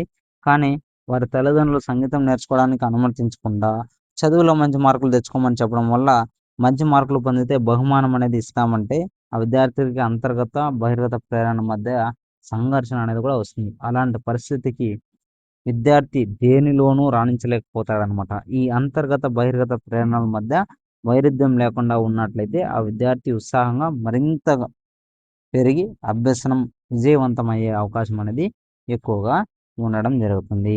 ఓకేనా? ఇది విద్యార్థుల్లో ప్రేరణ. చూడు, విద్యార్థుల్లో ప్రేరణ పెంపొందించే సాధనాలు. మీకు అంతర్గత ప్రేరణ గురించి, బహిర్గత ప్రేరణ గురించి పూర్తిగా క్లియర్ కట్‌గా అర్థమైంది. చూడండి, చూడు, విద్యార్థుల ప్రేరణను పెంపొందించే విధానాలేమి? స్వేచ్ఛాపూరిత వాతావరణంలో అభ్యసనం కొనసాగేటట్లు చూడడం. పాఠ్య ప్రణాళికలు విద్యార్థుల యొక్క స్థాయికి, ఆసక్తులకు, సహజ సామర్థ్యాలకు అనుగుణంగా ఉండాలి. విద్యార్థుల యొక్క మార్గదర్శకత్వం, మంత్రం అనేది అందుబాటులో ఉండాలి. సమవయస్కుల మధ్య సత్సంబంధాలు, సహకారం అనేది ఉండాలి. ఫలితాల జ్ఞానాన్ని అందుబాటులో ఉంచడం. అదేవిధంగా బహుమానం, దండనలు సందర్భోచితంగా అవసరం మేరకే వినియోగించాలి. చర్చా వేదికలు, సెమినార్లు నిర్వహించడం. విద్యార్థులకు సరైన లక్ష్యాలను ఏర్పరచుకోవడానికి సహకరించడం అనేది కూడా చేయాలన్నమాట. అభ్యసనం, సాధనా ప్రేరణ ఇవి కూడా చాలా ఇంపార్టెంట్. మనకి ఎగ్జామ్ పాయింట్ ఆఫ్ బిట్స్ అనేది చాలా సార్లు రావడం అనేది జరిగింది. చూడండి, సాధనా ప్రేరణకు ఆధారం అంటే ఏమి? సాధించాలనే భావన ఉండాలన్నమాట. Achievement motivation. చూడు, వ్యక్తికి ఏదైనా సాధించాలనే కోరిక లేదా చేసే సాధనని సాధనా ప్రేరణ అంటాం. చూడు, ఒక వ్యక్తి ఏదైనా సాధించాలనే కోరిక లేదా చేసే సాధననే మనము సాధనా ప్రేరణ అంటాం అంటున్నాడు. చూడండి, ఓకేనా? మెక్‌క్లీలాండ్ అట్కిన్సన్ ప్రకారం అనేక లక్ష్యాలతో సంబంధం ఉండి సాధారణంగా కొన్ని ఉన్నత ప్రమాణాలను సాధించాలనే ధ్యేయం వైపుగా కొనసాగింపే చేసే చర్యతో కూడిన ప్రవర్తననే సాధనా ప్రేరణ అంటున్నాడు.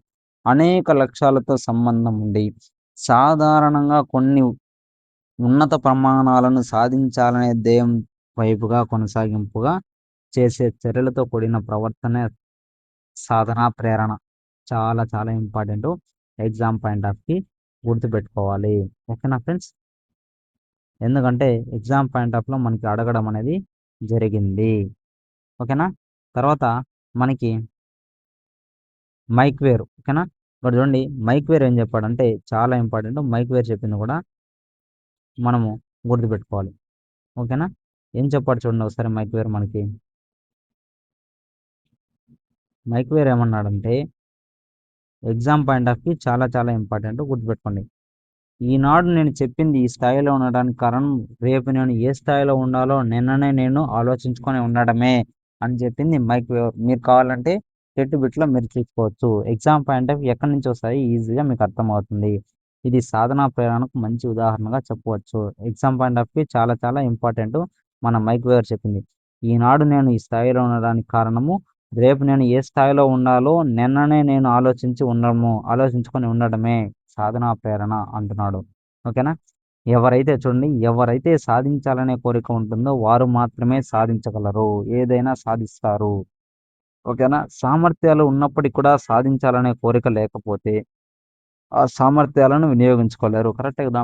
నీకు ఆ కేపబిలిటీ ఉంది, సామర్థ్యం ఉంది. కానీ ఆ కోరిక అనేది లేకపోతే నువ్వు సాధించలేవన్నమాట. విద్యార్థుల్లో సాధనా ప్రేరణ అనేది ఆ విద్యార్థి తల్లిదండ్రుల్లో, ఇతర కుటుంబ సభ్యులతో ఉండే సంబంధ బాంధవ్యాలను బట్టి, వారు విద్య వారు విద్యకు ఇచ్చే విలువ ఆధారంగా పాఠశాలలో ఉపాధ్యాయులతో, సమావేశాలతో ఏర్పడే ప్రతిచర్యల వల్ల ఈ నూతన పరిచయాల వల్ల ఏర్పడుతుందంటున్నాడు. అంటే ఉపాధ్యాయులు విద్యార్థుల్లో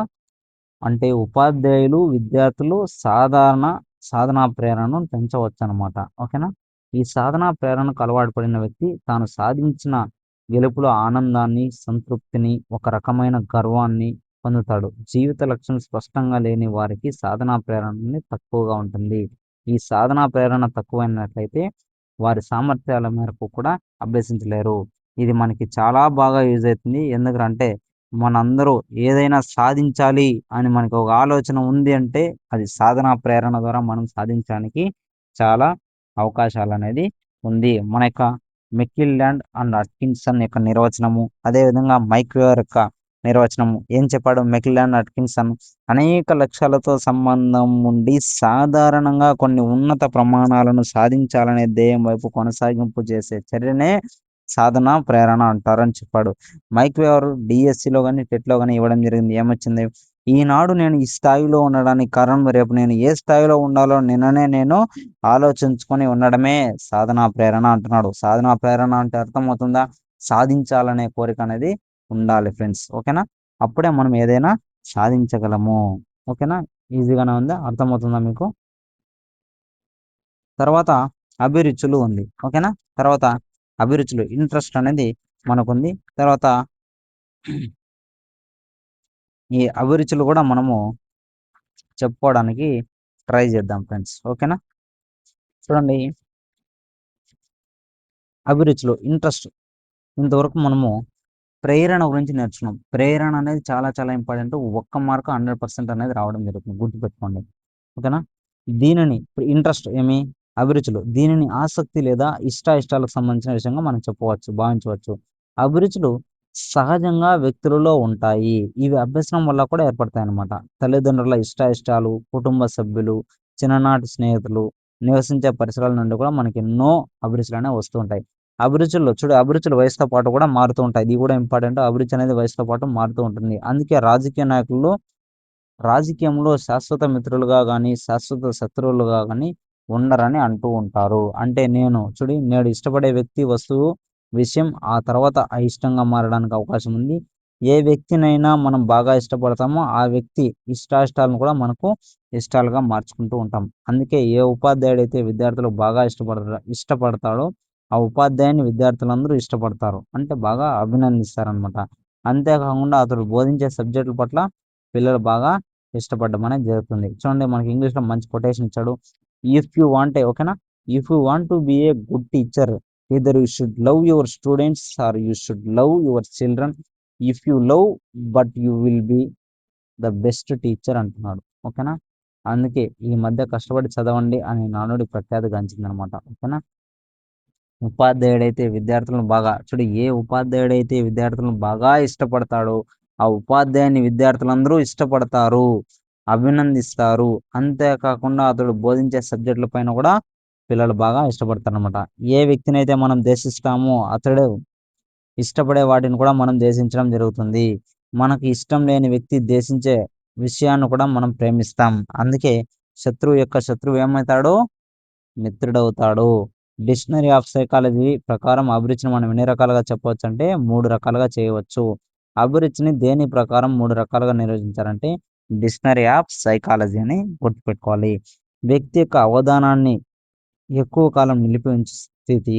అదేవిధంగా వ్యక్తికి ఒక కృత్యము, ఒక వ్యాపకము, ఒక విషయము అతి ముఖ్యమని అనుభవించే అనుభూతి. ఓకేనా? తర్వాత వ్యక్తికి ఒక వైపుకో లేదా ఒక దిశకో లేదా గమ్యానికి నడిపించే ప్రేరణా స్థితి అనేసి మనకి ఇక్కడ ఇచ్చాడు. చూద్దాం ఒకసారి ఏమేమి ఉన్నాయి. వ్యక్తి యొక్క అవధానాన్ని ఎక్కువ కాలం నిలిపి ఉంచే స్థితి అంటే ఉదాహరణకు ఒక పిల్లవాడు లైబ్రరీలో ఒకే రకమైన సబ్జెక్ట్ పుస్తకాల మీదనే ఎక్కువ అవధానం పెడుతున్నాడంటే అతనికి ఏమని అర్థము? ఆ సబ్జెక్ట్ పైన ఇష్టం ఉంది. ఓకేనా? ఇష్టమై ఉంటుందని తెలుపుతుందనమాట. వ్యక్తికి ఒక వ్యక్తికి ఒక కృత్యము, ఒక వ్యాపకము, ఒక విషయము అతి ముఖ్యమని అనుభవించే బాధను. ఎగ్జాంపుల్ ఏం చెప్తున్నాడు చూడండి. ఒక పిల్లవాడు తన తీరిక సమయాల్లో కూడా డ్రాయింగ్ వేస్తూ గడుపుతున్నాడంటే అతనికేమి డ్రాయింగ్ అంటే బాగా ఇష్టం అనమాట. అదేవిధంగా వ్యక్తిని ఒక వైపుకో లేదా ఒక దిశకో లేదా గమ్యానికి నడిపించే ప్రేరణా స్థితి అంటున్నాడు. ఏమి ఎగ్జాంపుల్? ఒక పిల్లవాడు పాఠశాల సమయం తర్వాత కూడా ఎవరి ప్రదోర్బలం కాకుండా తనకు తానే ప్రతిరోజు కరాటే క్లాసులకు వెళుతున్నాడంటే అతనికి కరాటే అంటే చాలా అభిరుచి ఉందని మనం అర్థం చేసుకోవాలి.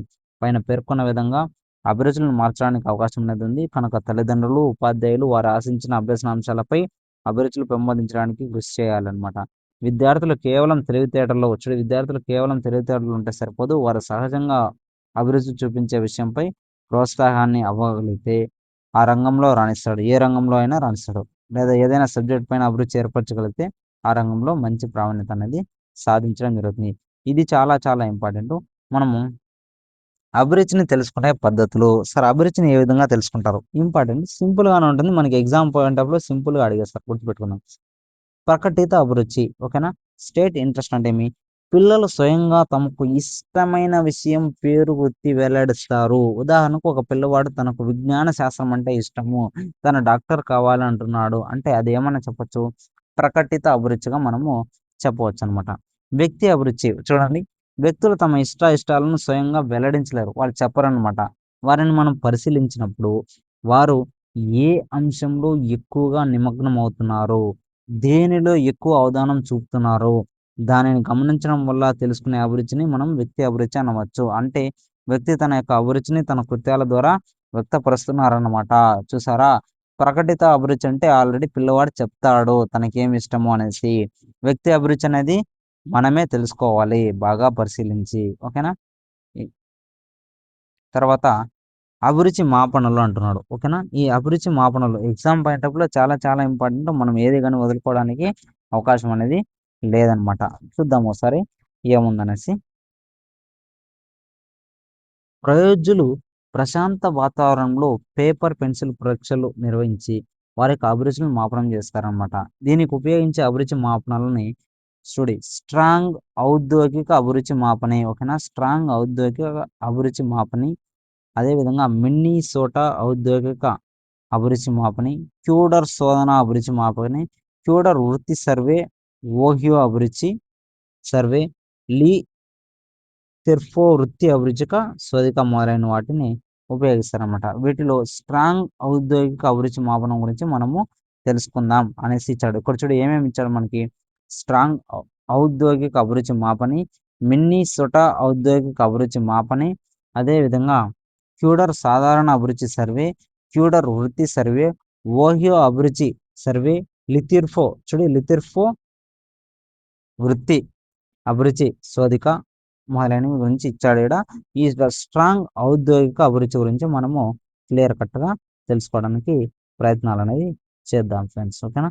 చూడండి దీంట్లో ఏముందిరా అంటే దీనిని స్టాన్ఫర్డ్ విశ్వవిద్యాలయానికి చెందిన స్ట్రాంగ్ అనే మనోవిజ్ఞానవేత్త స్ట్రాంగ్ అనే మనోవిజ్ఞాన శాస్త్రవేత్త రూపొందించడం జరిగింది. దీనిలో వివిధ వృత్తులకు, పరిసరాలకు, పాఠశాలకు విషయాలకు, వినోద కార్యక్రమాలకు సంబంధించిన అభిరుచులు అనేవి ప్రాథమిక అభిరుచులుగా మాపనం చేస్తారనమాట. ఏమేం చేస్తారు?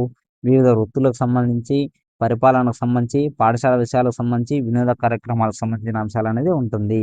ఈ మాపనలో కింది పట్టికలో తెలిపినట్లుగా ప్రతి విషయానికి ఎదురుగా ఎల్. ఎల్ అంటే ఏమి? లైక్ అనమాట. ఇష్టమని. ఐ అంటే చెప్పలేము. I can't tell. ఐ అంటే ఏమి? I can't tell. డి అంటే ఇష్టం. డిస్‌లైక్. డి అంటే ఏమి? డిస్‌లైక్ అనే అక్షరాలనేవి ఉంటాయి. ప్రయోజులు తమకు సంబంధించిన దానిని వృత్తంలో చుట్టాలి. ఈడ చూడు ఏమిచ్చారు మనకి?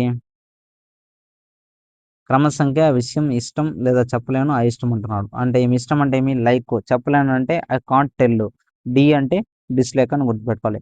భౌతిక శాస్త్రం అంటే ఎల్ అంటే లైక్ ఇష్టం అని. ఐ అంటే ఐ కాంట్ టెల్. డి అంటే డిస్‌లైక్ అనేసి. ఓకేనా? ఇది భౌతిక శాస్త్రం, సంగీతం, పుట్లలికలు, భూగోళ శాస్త్రం అనేసి ఇవ్వడం అనేది జరిగింది. ఈ స్ట్రాంగ్ ఔద్యోగిక అభిరుచి మాపని ఎవరు చేశారు మనకి? స్టాన్ఫర్డ్ విశ్వవిద్యాలయానికి చెందిన స్ట్రాంగ్ అనే మనోవిజ్ఞాన శాస్త్రవేత్త రూపించాడు. దీనితో వివిధ వృత్తులు, పరిపాలనకు సంబంధించిన విషయాలు, పాఠశాలకు సంబంధించిన విషయాలు గాని, వినోద కార్యక్రమాలకు సంబంధించిన అభిరుచులు మనం మాపనం చేయడం అనేది జరుగుతుందనేసి గుర్తుపెట్టుకోవాలి. ఇది మనకి దేనికి సంబంధించింది? అభిరుచులకు సంబంధించింది. ఓకేనా? అభిరుచులకు సంబంధించిన అంశాలనేది క్లియర్ కట్‌గా మనము నేర్చుకోవడం అనేది జరిగింది ఫ్రెండ్స్. ఓకేనా? తర్వాత సహజ సామర్థ్యాలనేది ఉంటుంది. ఓకేనా? ఈ సహజ సామర్థ్యం అంటే ఏమి? సహజ సామర్థ్యం యొక్క నిర్వచనం ఏమి? ఓకేనా? దాని గురించి మనము సహజ సామర్థ్యాలు అంటే ఏమో చూద్దాం ఫ్రెండ్స్. చూడండి సహజ సామర్థ్యాలు అంటే ఏమంటే సృష్టిలో అనేక రకాల జీవరాశులనేవి ఉంటాయి. వాటిలో జంతువులు, మొక్కలుగా వర్గీకరించవచ్చు. మనకు కనిపించే అనేక రకాలైన మొక్కల్లో ప్రతి దానికి ఒక ప్రత్యేకత అనేది ఉంటుంది. కొన్నింటికి నీడ, కొన్నింటికి నీడ కొరకు, కొన్నింటికి కలప కొరకు, కొన్నింటి ఔషధాల కొరకు, కొన్నింటిని కాయగూరల కొరకు, అలంకరణ కొరకు, పువ్వుల కొరకు, పండ్ల కొరకు, వంట చెరకు అనే అనేక రకాలుగా ఉపయోగపడతాయన్నమాట. ఓకేనా? ఉపయోగపడుతున్నప్పుడు ముళ్ళ చెట్టును చూడి, ముళ్ళ చెట్టును కూడా కంచెగా ఉపయోగిస్తామన్నమాట. అసలు ఉపయోగపడని చెట్టు అంటూ ఏదన్నా ఉందా అంటే ఏది ఉండదు. అన్నీ ఉపయోగపడతాయి. అదే విధంగా మనుషులకు కూడా భిన్న రకాలైన శక్తులనే ఉంటాయి. ఓకేనా?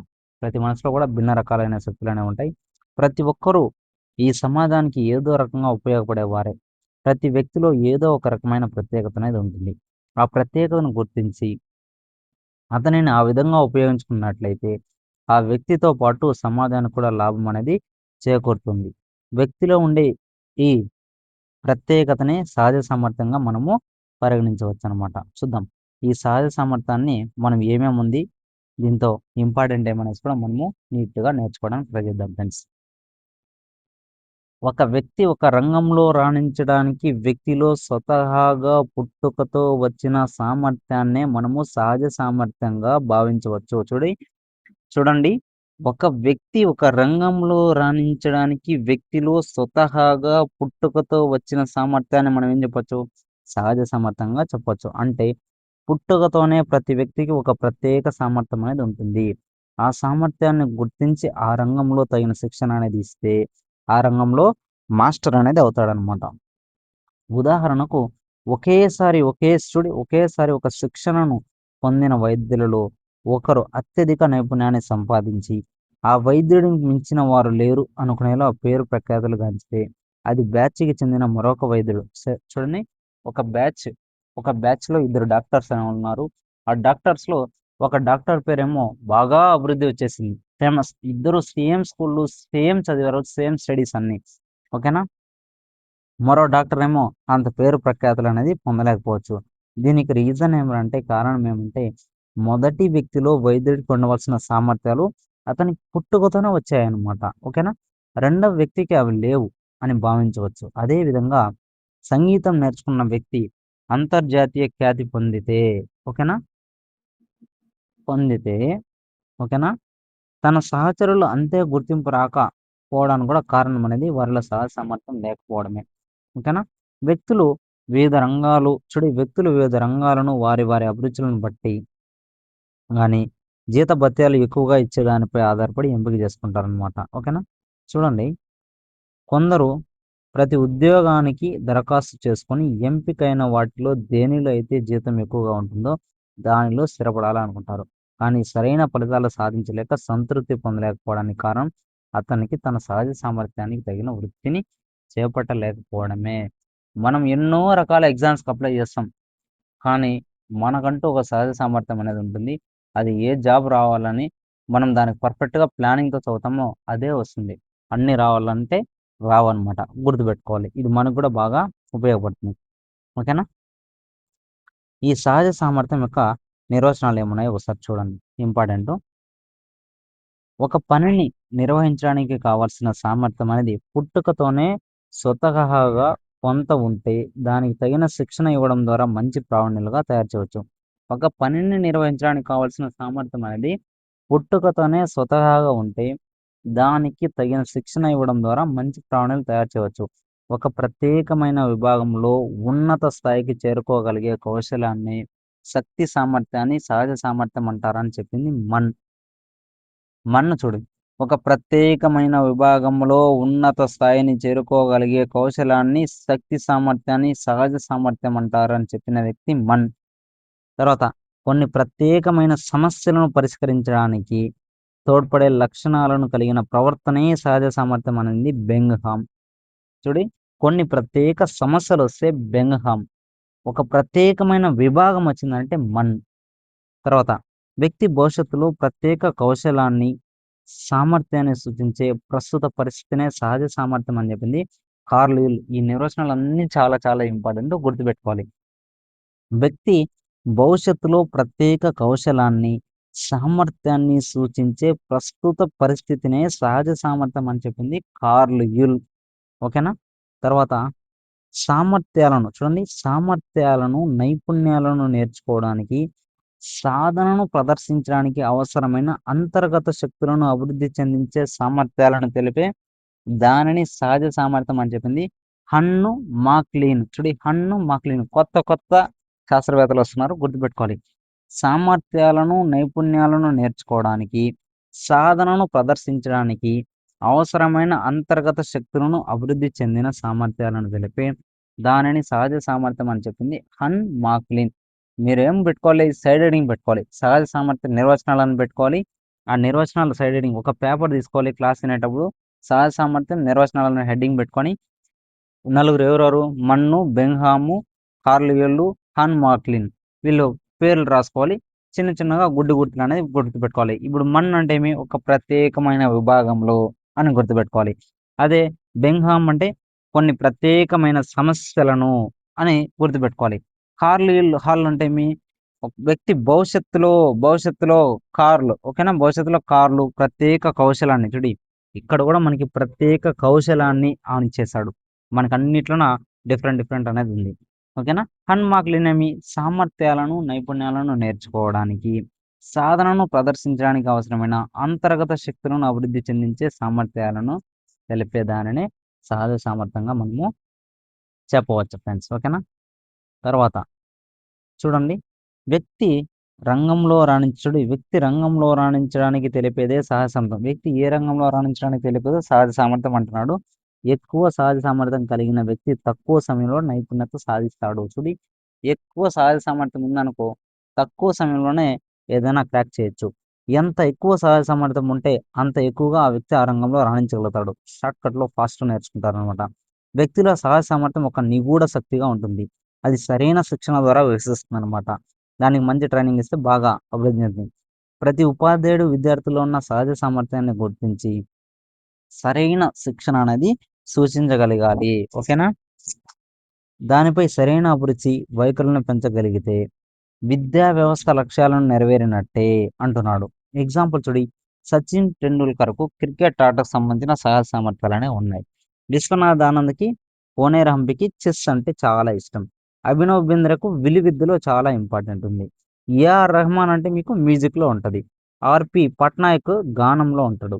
సానియా మిర్జాకు టెన్నిస్లో సహజ సమర్థాలు ఉండడం వల్లనే వారు వారి రంగాల్లో అంతర్జాతీయ స్థాయిలో ప్రతిభ అనేది కనబరచడం జరిగింది. ఒకవేళ సచిన్ టెండూల్కర్ను చెస్లో, విశ్వనాథ్ ఆనందన్ క్రికెట్లో, అభినవ్ బింద్రాని సంగీతంలో, సానియా మిర్జాని విలువిద్యలో ప్రోత్సహించినట్లయితే వాళ్ళు పైకి వస్తారా? మీరు చెప్పండి. రారు. అంటే వారికి సరైన సహజ సామర్థ్యాలు లేని కారణంగా సాధారణ వ్యక్తులుగా మిగిలిపోయేవాళ్ళు అనమాట. అంటే మన యొక్క సహజ సామర్థ్యాలు ఏవి ఎక్కువగా ఉంటే వాటిలో మనం ఆ రంగంలో రాణిస్తే ఎక్కువగా మనము రావడం అనేది జరుగుతుంది ఫ్రెండ్స్, ఓకేనా. ఈ సహజ సామర్థ్యాలను గుర్తించడం అంటున్నాడు. ఈ సహజ సామర్థ్యాలను ఏ విధంగా గుర్తిస్తాం సార్? ఒకసారి చూద్దాం. ఈ సహజ సామర్థ్యాలను గుర్తించడానికి 2 రకాల పరీక్షలు ఉన్నాయన్నమాట. వ్యక్తుల అభిరుచిని కనుగొని వారికి ఆ రంగంలో సహజ సామర్థ్యం ఉందో లేదో తెలుసుకోవడానికి చేసే పరీక్షలు. ఉదాహరణకు చూడు, చాలా ఇంపార్టెంట్ ఇవి కూడా. మెకానిజం మీద ఉన్న, ఇది ఎగ్జామ్‌లో డైరెక్ట్‌గా ఇచ్చాడు మనకి. మెకానిజం మీద ఉన్న వ్యక్తిని బిన్నెట్ మెకానికల్ యాప్టిట్యూడ్ టెస్ట్ ద్వారా చూడి, ఒక వ్యక్తికి మెకానిజం మీద ఇష్టం ఉంది, అతనికి నిర్వహించే టెస్ట్ ఏదంటే బిన్నెట్ మెకానికల్ యాప్టిట్యూడ్ టెస్ట్. సంగీతంపై అభిరుచి ఉన్న వ్యక్తికి దేనిపైన మనము టెస్ట్ అనేది పెడతామంటే Seashore measures of musical talent test.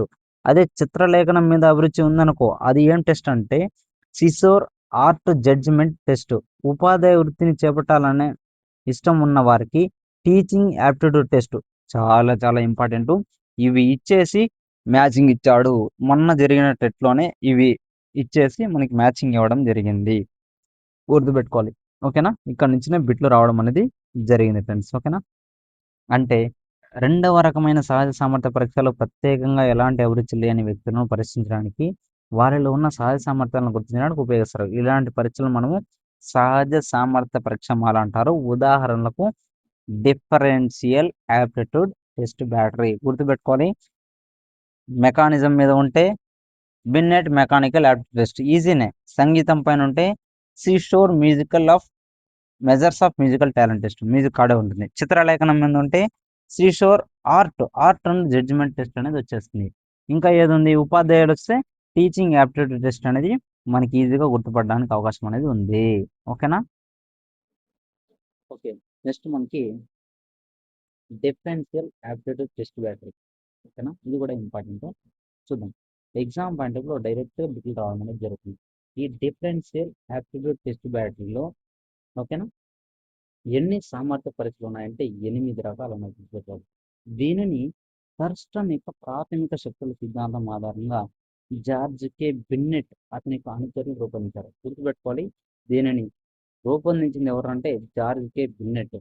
ఏ సిద్ధాంతం ఆధారంగా అంటే థర్స్టన్ రూపొందించిన ప్రాథమిక ప్రాథమిక మానసిక శక్తుల సిద్ధాంతం ఆధారంగా రూపొందించడం జరిగింది. ఓకేనా.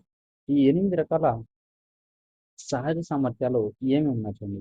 శాబ్దిక వివేచన, అమూర్త వివేచన, స్థాన సంబంధాలు, సంఖ్యాత్మక సామర్థ్యం, క్లిరికల్ వేగం అంటే ఖచ్చితత్వం, తర్వాత యాంత్రిక వివేచనం, భాషా వాడుకల స్పెల్లింగ్, అదేవిధంగా భాషా వాడుక వ్యాకరణం అంటున్నాడు. Language usage and grammar, language usage and spelling, mechanical reasoning, clerical ability, numerical ability,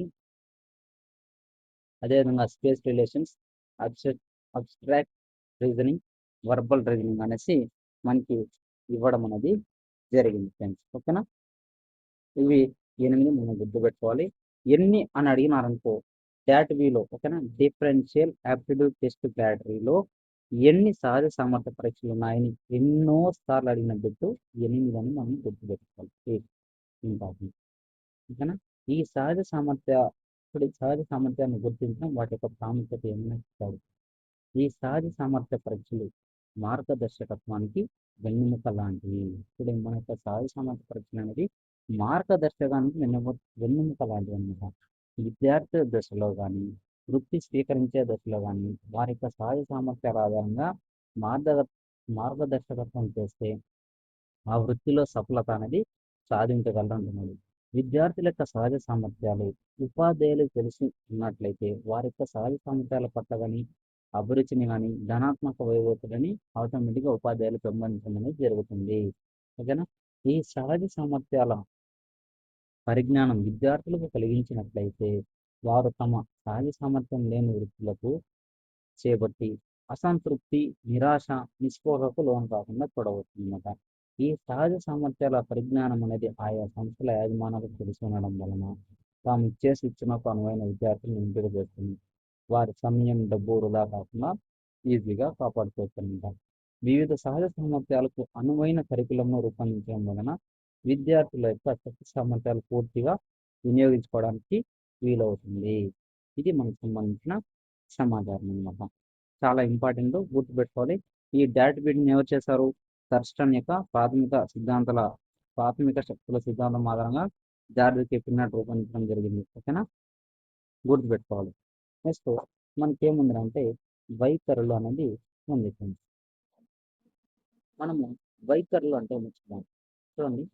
పక్ష కామర్ల వాడికి లోకమంతా పచ్చగా కనబడుతుంది అనే సామెత అందరికీ తెలిసి ఉంటుంది. మనం వ్యక్తులను, విషయాలను, సంస్థలను ఎలాగ చూస్తే అలాగే కనిపిస్తాయి. విద్యార్థికి పాఠశాల చాలా బాగుందనే అభిప్రాయం అనేది ఉంటుంది. అతడికి పాఠశాల పట్ల ధనాత్మక వైఖరి కూడా ఉన్నట్టు భావించవచ్చు. అంతేకాదు అతను విద్య పట్ల అభిరుచిని పెంపొందించుకొని విద్యలో ఉన్నత స్థాయిని కూడా పొందవచ్చు అన్నమాట. ఒకవేళ పాఠశాలలో ఉపాధ్యాయులు దండిస్తారు, ఏమాత్రం భద్రత లేదు అని భావిస్తే పాఠశాల పట్ల ఏమవుతుంది? రుణాత్మక వైఖరి అనేది ఉన్నట్టు భావించవచ్చు. అతడు విద్య పట్ల ఇంతగా సుముఖత వ్యక్తపరచడం లేదంటే విద్యలో వెనుకబడడానికి అవకాశం అనేది ఉంటుంది. కొంతమంది తల్లిదండ్రులు తమ పిల్లలు అన్నం తినకపోతే మారం చేసుకుంటే బడికి పంపిస్తే రోగం కుదురుతుంది. మారం చేస్తుంటే ఏం చేస్తారు? బడికి పంపిస్తే రోగం కుదురుతుంది. అదేవిధంగా పంతుల్లో రోగం కుదురుస్తాడని అంటే పంతులు మన యొక్క ఉపాధ్యాయుడు ఈ రోగం కుదురుస్తాడని అంటూ ఉంటారన్నమాట. అప్పటి మాటకు భయపడిన బడి పట్ల రుణాత్మక వైఖరి అనేది ఏర్పడదు. ఓకేనా. పిల్లలు బడికి వెళ్ళే దశలో పాఠశాలకు సర్దుబాటు కావడానికి చాలా ఇబ్బంది పడవలసి వస్తుంది అన్నమాట. ఓకేనా. చూడండి ఇంకా ఏమేమి ఉంది ఈ వైఖరిలో మనం చూద్దాం సార్. ఇదంతా మనకి మ్యాటర్ ఈజీగానే ఉంటుంది. సో దానికి ఎక్స్ప్లెనేషన్ అనేది ఎక్కడ అవసరం అక్కడ నేను క్లారిటీగా చెప్తున్నాను. ఏ విషయం పైన ధనాత్మక వైఖరి ఉంటే ఆ విషయం అభ్యసనం మెరుగ్గా ఉంటుందన్నమాట. మనకి పాజిటివ్ ఒపీనియన్ ఉంటే అది బాగా నేర్చుకుంటాం అన్నమాట. ఈ సంతృప్తిని, ఆనందాన్ని కూడా అది ఇస్తుంది. విషయం పైన అభిరుచి అనేది ఏర్పడుతుంది. సమాజంలో ప్రతి అంశంలో మంచి చెడులు అనేవి ఉంటాయి. మంచిని చూడగలిగితే సంతోషంతో పాటు సంతృప్తి కూడా మిగులుతుంది. చెడును మాత్రమే చూస్తే అసంతృప్తికి గురయ్యే ఏ పనైనా సమర్థవంతంగా చేయలేరన్నమాట. ఈ వైఖరులు తల్లిదండ్రుల నుంచి, కుటుంబ సభ్యుల నుంచి, సమావేశాల సమూహం నుంచి, ఇరుగు పొరుగు వారి నుంచి నేర్చుకునే అవకాశం కూడా ఉంటుందన్నమాట. కొంతమంది తీవ్రవాదం వైపు ఆకర్షించబడుతుంటారు. కారణం పుట్టి పెరిగిన వాతావరణం అనేది కుటుంబ సభ్యుల వైఖరి అనేది కారణమవుతుంది. ఓకేనా? లేదా స్నేహాలు కూడా కారణమవుతూ ఉంటాయన్నమాట. ఏ సామాజిక వాతావరణంలో పెరిగిన పిల్లలు ఆ వాతావరణ వ్యక్తుల వైపు వైఖరి అనేది వారి వైఖరి నిర్ణయింపబడే అవకాశం అనేది ఉంటుందన్నమాట. ఈ వైఖరులు అనేవి శాశ్వతం కాదు, పర్మనెంట్ అనేది కాదనమాట. మారడానికి అవకాశం అనేది ఉంది, ఎప్పటికైనా చేంజ్ చేస్తుంటాయి. వైఖరులు పుట్టుకతో ఏర్పడేవి కూడా కావు. ఓకేనా? జీవిత అనుభవాల వల్ల లేదా అభ్యసనం ద్వారా కూడా వైఖరి అనేది ఏర్పడుతుంది. ఎవరి ప్రభావం పిల్లలపైన ఎక్కువగా ఉంటుందో ఆ వ్యక్తుల వైఖరి అనేది పిల్లలకు ఏర్పడుతుందన్నమాట. ఒక్కసారి ఏర్పడిన ప్రతికూల వైఖరి జీవితాంతం ఉంటుందన్న నిబంధన కూడా మనకి లేదన్నమాట. ఈ నూతన అనుభవాల వల్ల కానీ అభ్యసన వల్ల కానీ అనుకూల వైఖరి అనేది ఏర్పడవచ్చు. ఉపాధ్యాయుడు తాను బోధించే విషయం పైన చక్కగా వైఖరి కలిగి ఉన్నప్పుడు ఆ పిల్లలు ఆ విషయం పైన ధనాత్మక వైఖరిని ఏర్పరచుకుంటారు. చూడండి, మనం ఏదైనా ఒక కాన్సెప్ట్ని నీట్గా నిదానంగా ఎక్స్ప్లెనేషన్ చేస్తామంటే పిల్లవాడు ఈజీగా దాన్ని క్యాచ్ చేస్తాడనమాట. ఏ వృత్తిలో అయితే కొనసాగుతూ ఆ వృత్తిపై ధనాత్మక వైఖరి లేనట్లయితే అసంతృప్తితో పాటు ఆ వృత్తిని ఇతరులు కూడా అయిష్టపడే విధంగా తయారవుతుందన్నమాట. వైఖరి లేనట్లయితే అసంతృప్తితో పాటు ఆ వృత్తిని ఇతరులు కూడా అయిష్టపడే విధంగా తయారవుతుంది. విద్యార్థి ఎంత ప్రజ్ఞావంతుడైనప్పటికీ విద్య పట్ల రుణాత్మక వైఖరి కనిపిస్తే విద్యలో రాణించాడు. కరెక్ట్ కదా? విద్యార్థి ఎంత ఇంటెలిజెంట్ అయినప్పటికీ విద్య పట్ల మంచి ఒపీనియన్ లేదనుకో, అతను విద్యలో రాణిస్తానంటే రాణించలేడనమాట. గుర్తుపెట్టుకోవాలి. ఇక్కడ ప్రేమను ఎక్కడ నిర్వచించారు చూడండి. ఒక పరిస్థితి పట్ల కానీ ఒక పరిస్థితి పట్ల కానీ వ్యక్తి పట్ల కానీ విషయం పట్ల కానీ వస్తువుల పట్ల కానీ పొందికగా ప్రతిస్పందించడానికి ఉండే సంసిద్ధతను వైఖరి అంటారని చెప్పింది ప్రేమ. ఇప్పుడు ఒక పరిస్థితి పట్ల కానీ ఒక వ్యక్తి పట్ల కానీ విషయం పట్ల కానీ వస్తువు పట్ల కానీ మనకు పొందికగా ప్రతిస్పందించడానికి ఉండే సంసిద్ధతనే వైఖరి అని చెప్పింది ఎవరంటే ప్రేమన్. చాలా ఇంపార్టెంట్, గుర్తుపెట్టుకోవాలి.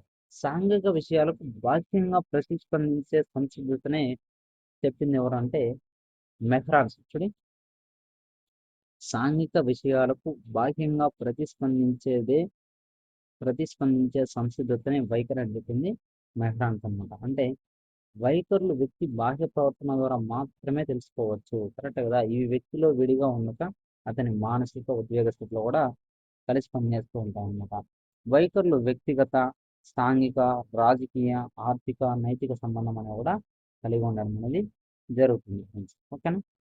చూడండి, ఈ వైఖరులు సాంఘిక ప్రవర్తనలో పెంపొందే భావనలు ముఖ్య భాగాలైన కులాలు, మతాలు, వివాహం, కుటుంబం, సంబంధాలు మొదలైన సాంఘిక సంస్థలకు వైఖరులు పునాదిరాళ్ళు వంటివి. ఇంపార్టెంట్.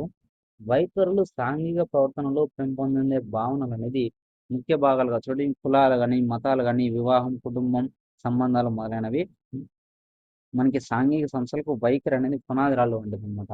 ఈ సాంఘిక వాతావరణంలో పెంపొందిందే ఏవైనా దురాభిప్రాయాలు ఉంటే వాటిని తొలగించి సమర్థవంతంగా సరైన ఉద్దీపనము పాఠశాలకు ఇవ్వడం ద్వారా ధనాత్మక వైఖరిని పెంపొందించవచ్చు. ఈ సమాజం పైన ఏదైనా ఉంటే చెడు ఒపీనియన్ మనము పాఠశాలలో వాళ్ళని పాజిటివ్గా మార్చి పంపించవచ్చు.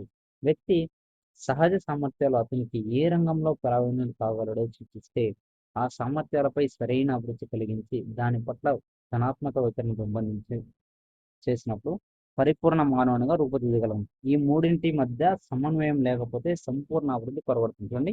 వ్యక్తి సహజ సామర్థ్యాలు అతని ఏ రంగంలో ప్రావీణ్యుడు కాగలడో సూచిస్తే ఆ సామర్థ్యాలపై సరైన అభిరుచి కలిగించి దాని పట్ల ధనాత్మక వైఖరిని పెంపొందింపజేసినప్పుడు పరిపూర్ణ మానవునిగా రూపుదిద్దగలమన్నమాట. ఈ మూడింటి మధ్య సమన్వయం లేకపోతే సంపూర్ణ అభివృద్ధి అనేది పరవడుతుంది అనేసి చెప్తున్నాడు. ఓకేనా? పాఠశాల వైఖరులు ఉంటున్నాడు. చూడండి, ఈ పాఠశాల వైఖరులు అంటే పిల్లలకు పాఠశాల పట్ల వైఖరులు సహజంగా వారికి ప్రత్యక్షంగానో లేదంటే పరోక్షంగానో ఉన్న అనుభవాలు ఏర్పడుతూ ఉంటాయి.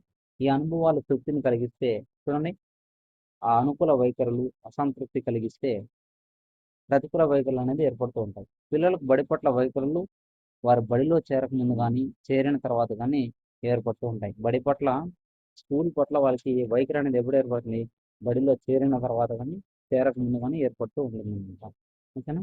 బడిలో చేరడానికి ముందు ఏర్పడే వైఖరుల పైన తెలియజేసిన విధంగా పిల్లలు తల్లిదండ్రుల పట్ల, బడి పట్ల గాని, ఉపాధ్యాయుల పట్ల గాని సానుకూల దృక్పథాన్ని కలిగి ఉంటే, సంతృప్తిని కలిగించే విధంగా పిల్లలతో సంభాషిస్తే, అంటే పాఠశాలలో ఆటలు ఆడిస్తారు, కథలు చెప్తారు అని మనం చెప్తూ వచ్చినామంటే, ఇంటికన్నా బడే పదిలం అంటే ఇంటికన్నా స్కూలే బెటర్ అనే భావన వల్ల కలిగిస్తే అనుకూల వైఖరి అనేది ఏర్పడుతుంది. అదే పాఠశాల వయసులో ఎలాంటి మారం చేయకుండా ఆ పాఠశాలకు వెళ్తారనమాట. అదే విధంగా పాఠశాలలోకి అడుగు పెట్టగానే ఉపాధ్యాయులు భయపెట్టే విధంగా కాకుండా కథల పుస్తకాలు చూడి కథలను చెప్తూ ఉండాలి, ఆటలు ఆడిస్తూ ఉండాలి. తల్లిదండ్రులకు మాటలను తల్లిదండ్రులకు మాటలను నిజం చేస్తూ ఆత్మీయతతో స్వేచ్ఛాపూరిత వాతావరణాన్ని కలిగిస్తే పిల్లలు తొందరగా సర్దుబాటు అయ్యి విద్య పట్ల మంచి వైఖరి, ధనాత్మక వైఖరిని కొనసాగిస్తారు. ఇతరి బడి బయట పిల్లలు సైతం ఆకర్షిస్తూ వస్తారనమాట. ఓకేనా? మంచి అభిప్రాయం అనేది వస్తుంది. పిల్లలకు పాఠశాల పట్ల, విద్య పట్ల అనుకూల వైఖరి ఏర్పడడానికి చేపట్టవలసిన కార్యక్రమాలు కూడా ఇక్కడ కొన్ని ఇచ్చారనమాట. ఏమేమి ఇచ్చారో చూద్దాం. ఇంటికన్నా బడి పదిలం అన్న భావన తల్లిదండ్రుల్లో కలిగించాలి. చూడి, మన హౌస్ కన్నా స్కూలే బెటర్ అని నేర్పించాలన్నమాట. తద్వారా బడిలో చేరబోయే పిల్లలు తమ పిల్లలను అనుకూల వైఖరి అనేది ఏర్పరుస్తారన్నమాట. కానీ పాఠశాలలో జరిగే సాంస్కృతిక కార్యక్రమాలు ఏమేమి? ఆటలు, పోటీలు బడిలో చేరబోయే పిల్లలకు తల్లిదండ్రులు ఆహ్వానించాలి. వారి పిల్లలను సైతం తీసుకొని రావాలనేసి మనం చెప్పాలన్నమాట. ఉపాధ్యాయులు పిల్లలను చిరునవ్వుతో పలకరిస్తూ స్నేహపూరిత వాతావరణాన్ని నెలకొల్పాలన్నమాట. ఈ స్వేచ్ఛాపూరిత వాతావరణంలో విద్య నేర్చుకునేటట్లు కూడా చేయాలన్నమాట. విద్యార్థులు ఆసక్తులకు అనుగుణంగా సహపాఠ కార్యక్రమాలను కూడా ఏర్పాటు చేయాలి. విద్యార్థుల యొక్క సామర్థ్యాలకు అనుగుణంగా అవకాశాలు కల్పించి విజయం సాధించే దిశగా కృషి చేయాలన్నమాట. ఈ విజయం సాధించినప్పుడు బాగా అభినందించాలి వాళ్ళని. ఓకేనా? తర్వాత పాఠ్యాంశాల యొక్క కృత్యాల ద్వారా, ప్రాజెక్టుల ద్వారా నేర్చుకునేటట్లు పాఠ్య ప్రణాళిక అనేవి కూడా ఈజీగా సిద్ధం చేసుకోవాలి. పాఠ్యాంశాల యొక్క కృత్యాలు, ప్రాజెక్టుల ద్వారా నేర్చుకునేటప్పుడు మనము ముందుగానే ప్రణాళిక అనేది చేసుకోవాలి. ఇక్కడ చూడండి ఇంపార్టెంట్, వైఖరుల యొక్క మాపనలను ఈక్వలీ అక్వైరింగ్ ఇంటర్వెల్ స్కేల్ ఎవరు రూపొందించారంటే థర్స్టన్. ఇంపార్టెంట్, ఈ ఈక్వలీ అక్వైరింగ్ ఇంటర్వెల్ స్కేల్ అనేది థర్స్టన్ రూపొందించాడు. క్యుములేటివ్ రేటింగ్ స్కేల్ అనేది గట్టుమన్నం. ఓకేనా? తర్వాత రేటింగ్ స్కేల్ అనేది లైకాట్ రూపొందించడం జరిగింది. రేటింగ్ కాదు, లైకాట్ అది. ఓకేనా? మన రేటింగ్ స్కేల్ని లైకాట్ అనే వ్యక్తి రూపొందించడం జరిగింది. చాలా చాలా ఇంపార్టెంట్. ఓకేనా? ఈ వైఖరులు మాపనం చేయడానికి ఇది మ్యాచింగ్ ఇచ్చేస్తారు, గుర్తుపెట్టుకోవాలి. ఈక్వలీ అపేరింగ్ ఇంటర్ స్కేల్ ఎవరు అని, క్యుములేటింగ్ రేటింగ్ స్కేల్ ఎవరు అని. ఓకేనా? తర్వాత రేటింగ్ స్కేల్ని ఓకేనా ఎవరు రూపొందించారని మనకి ఇచ్చేస్తే మనం ఆటోమేటిక్గా మ్యాచింగ్ అనేది చేయాల్సి ఉంటుంది. ఓకేనా? గుర్తుపెట్టుకోవాలి. ఈ వైఖరులు మాపనం చేయడానికి చాలా వరకు మనకి రేటింగ్ స్కేల్ని వాడతారనమాట. ఈ స్కేల్లో కొన్ని ప్రశ్నలు ఉంటాయి. వాటి ఎదురుగా 5 బిందువులతో పోయిన మాపన అడగంటుంది. పూర్తిగా అంగీకరిస్తున్నాను అంటే 5 స్టార్. ఓకేనా? మనం 5 స్టార్ వేయాలి. అంగీకరిస్తున్నానంటే 4 స్టార్లు, చెప్పలేనంటే 3 స్టార్లు, వ్యతిరేకిస్తున్నానంటే 2 స్టార్, పూర్తిగా వ్యతిరేకిస్తున్నానంటే 1 స్టార్. ఓకేనా? అంటే బాగుంది, బాగలేదు ఇట్లా వస్తుంది కదా, అదనమాట. ఓకేనా? ఇక్కడ చూడి ఎగ్జాంపుల్ వచ్చారు, మనకి ఏమి ఇచ్చారు? ఉపాధ్యాయ వృత్తి మాపన అనేసి కింద ఇచ్చాడు. కింద ఇచ్చిన ప్రవచనాలను చదివి దానికి ఎదురుగా ఉన్న నీవు ఏకీభవించినట్లయితే ఏదైనా గడిలో టిక్ మార్క్ పెట్టండి అని ఇచ్చేసాడు. ఓకేనా? ఉపాధ్యాయ వృత్తి మందకొడిగా ఉంటుందా? పూర్తిగా అంగీకరిస్తున్నానా, చెప్పలేనా, వ్యతిరేకిస్తున్నానా, పూర్తిగా వ్యతిరేకిస్తున్నానా అనేసి ఇస్తాడు అనమాట. ఉపాధ్యాయ వృత్తికి అసాధారణ సామర్థ్యాలు అవసరం లేదు అంటున్నాడు. అవసరమా, అవసరం లేదా మీరు చెప్పాలి. జాతి జాతి నైతిక ప్రమాణాలు ఉపాధ్యాయులపై ఆధారపడతాయి అంటున్నాడు. కరెక్టా కాదా? ఉపాధ్యాయులు చూడండి, ఉపాధ్యాయులు ఉపాధ్యాయ వృత్తి అనేది బ్రతుకు తెరువుకు ఒక మార్గం అంటున్నాడు. అన్ని వృత్తుల కన్నా ఉపాధ్యాయ వృత్తి ఆదర్శమైనది. ఉపాధ్యాయులు తమ వృత్తిలో పిల్లలతో ఆనందంగా ఉండవచ్చు. ఉపాధ్యాయ వృత్తి సోమవారం తగిన ఉద్యోగం అనేది ఇచ్చాడు. విద్యా బోధన వల్ల ఆత్మసంతృప్తి అనేది పొందవచ్చనేసి మనకి ఇవ్వడం అనేది జరిగింది ఫ్రెండ్స్. ఓకేనా? ఇది మనకి వైఖరికి సంబంధించిన పూర్తి సమాచారం మనం చెప్పచ్చు. ఓకేనా? దీంట్లో మనకి ఇంపార్టెంట్ ఏమి? మెహ్రన్ యొక్క నిర్వచనము, ప్రియమన్ యొక్క నిర్వచనం ఇంపార్టెంట్. తర్వాత ఈ పాఠశాలలో ఈ రేటింగ్ స్కేల్ ఉన్నాయి కదా, ఈక్వలీ అపేరింగ్ స్కేల్ థర్స్టన్ రూపొందించాడు. క్యుములేటివ్ వచ్చిందన గట్మన్, అదేవిధంగా లైకాట్ వచ్చిందన రేటింగ్ స్కేల్ని రూపొందించడం జరిగింది. ఇది ఇంపార్టెంట్గా మనము గుర్తుపెట్టుకోవాలి. తర్వాత మనకి స్మృతి అనే టాపిక్ ఉంటుంది. ఓకేనా? ఈ స్మృతి అనే టాపిక్ని మనము నెక్స్ట్ వీడియోలో నీట్గా క్లియర్ కట్గా తర్వాత మనకి ఏమేమి ఉంటుంది స్మృతి, ఓకేనా? తర్వాత స్మృతిలో ఉన్న అభ్యసనం ధారణ అంటేమి, ఓకేనా? ఈ హెబ్బింగ్ హాస్ గురించి చాలా చాలా ఇంపార్టెంట్. ఇది మనము ఫ్రెష్గా ఇంకో యూనిట్లో అంటే ఇంకో వీడియోలో మనము క్లియర్ కట్గా నేర్చుకోవడం అనేది జరుగుతుంది ఫ్రెండ్స్. ఓకేనా? ఈ స్మృతి, ఓకేనా, చాలా చాలా ఇంపార్టెంట్. నెక్స్ట్ వీడియోలో మనము దీన్ని కంటిన్యూషన్గా నేర్చుకున్నాం ఫ్రెండ్స్. ఓకేనా? మీ అందరికీ నచ్చితే లైక్ చేయండి, సబ్స్క్రైబ్ చేయండి, షేర్ చేయండి, కామెంట్ కూడా చేయండి. ఓకేనా? మీకు ఏదైనా అవసరం ఉంటే ఖచ్చితంగా నేను సిలబస్ అనేది వీడియోస్ అనేది అప్లోడ్ చేయడం జరుగుతుంది. Thank you so much. మనం నెక్స్ట్ వీడియోలో మళ్ళీ కలుద్దాం ఫ్రెండ్స్.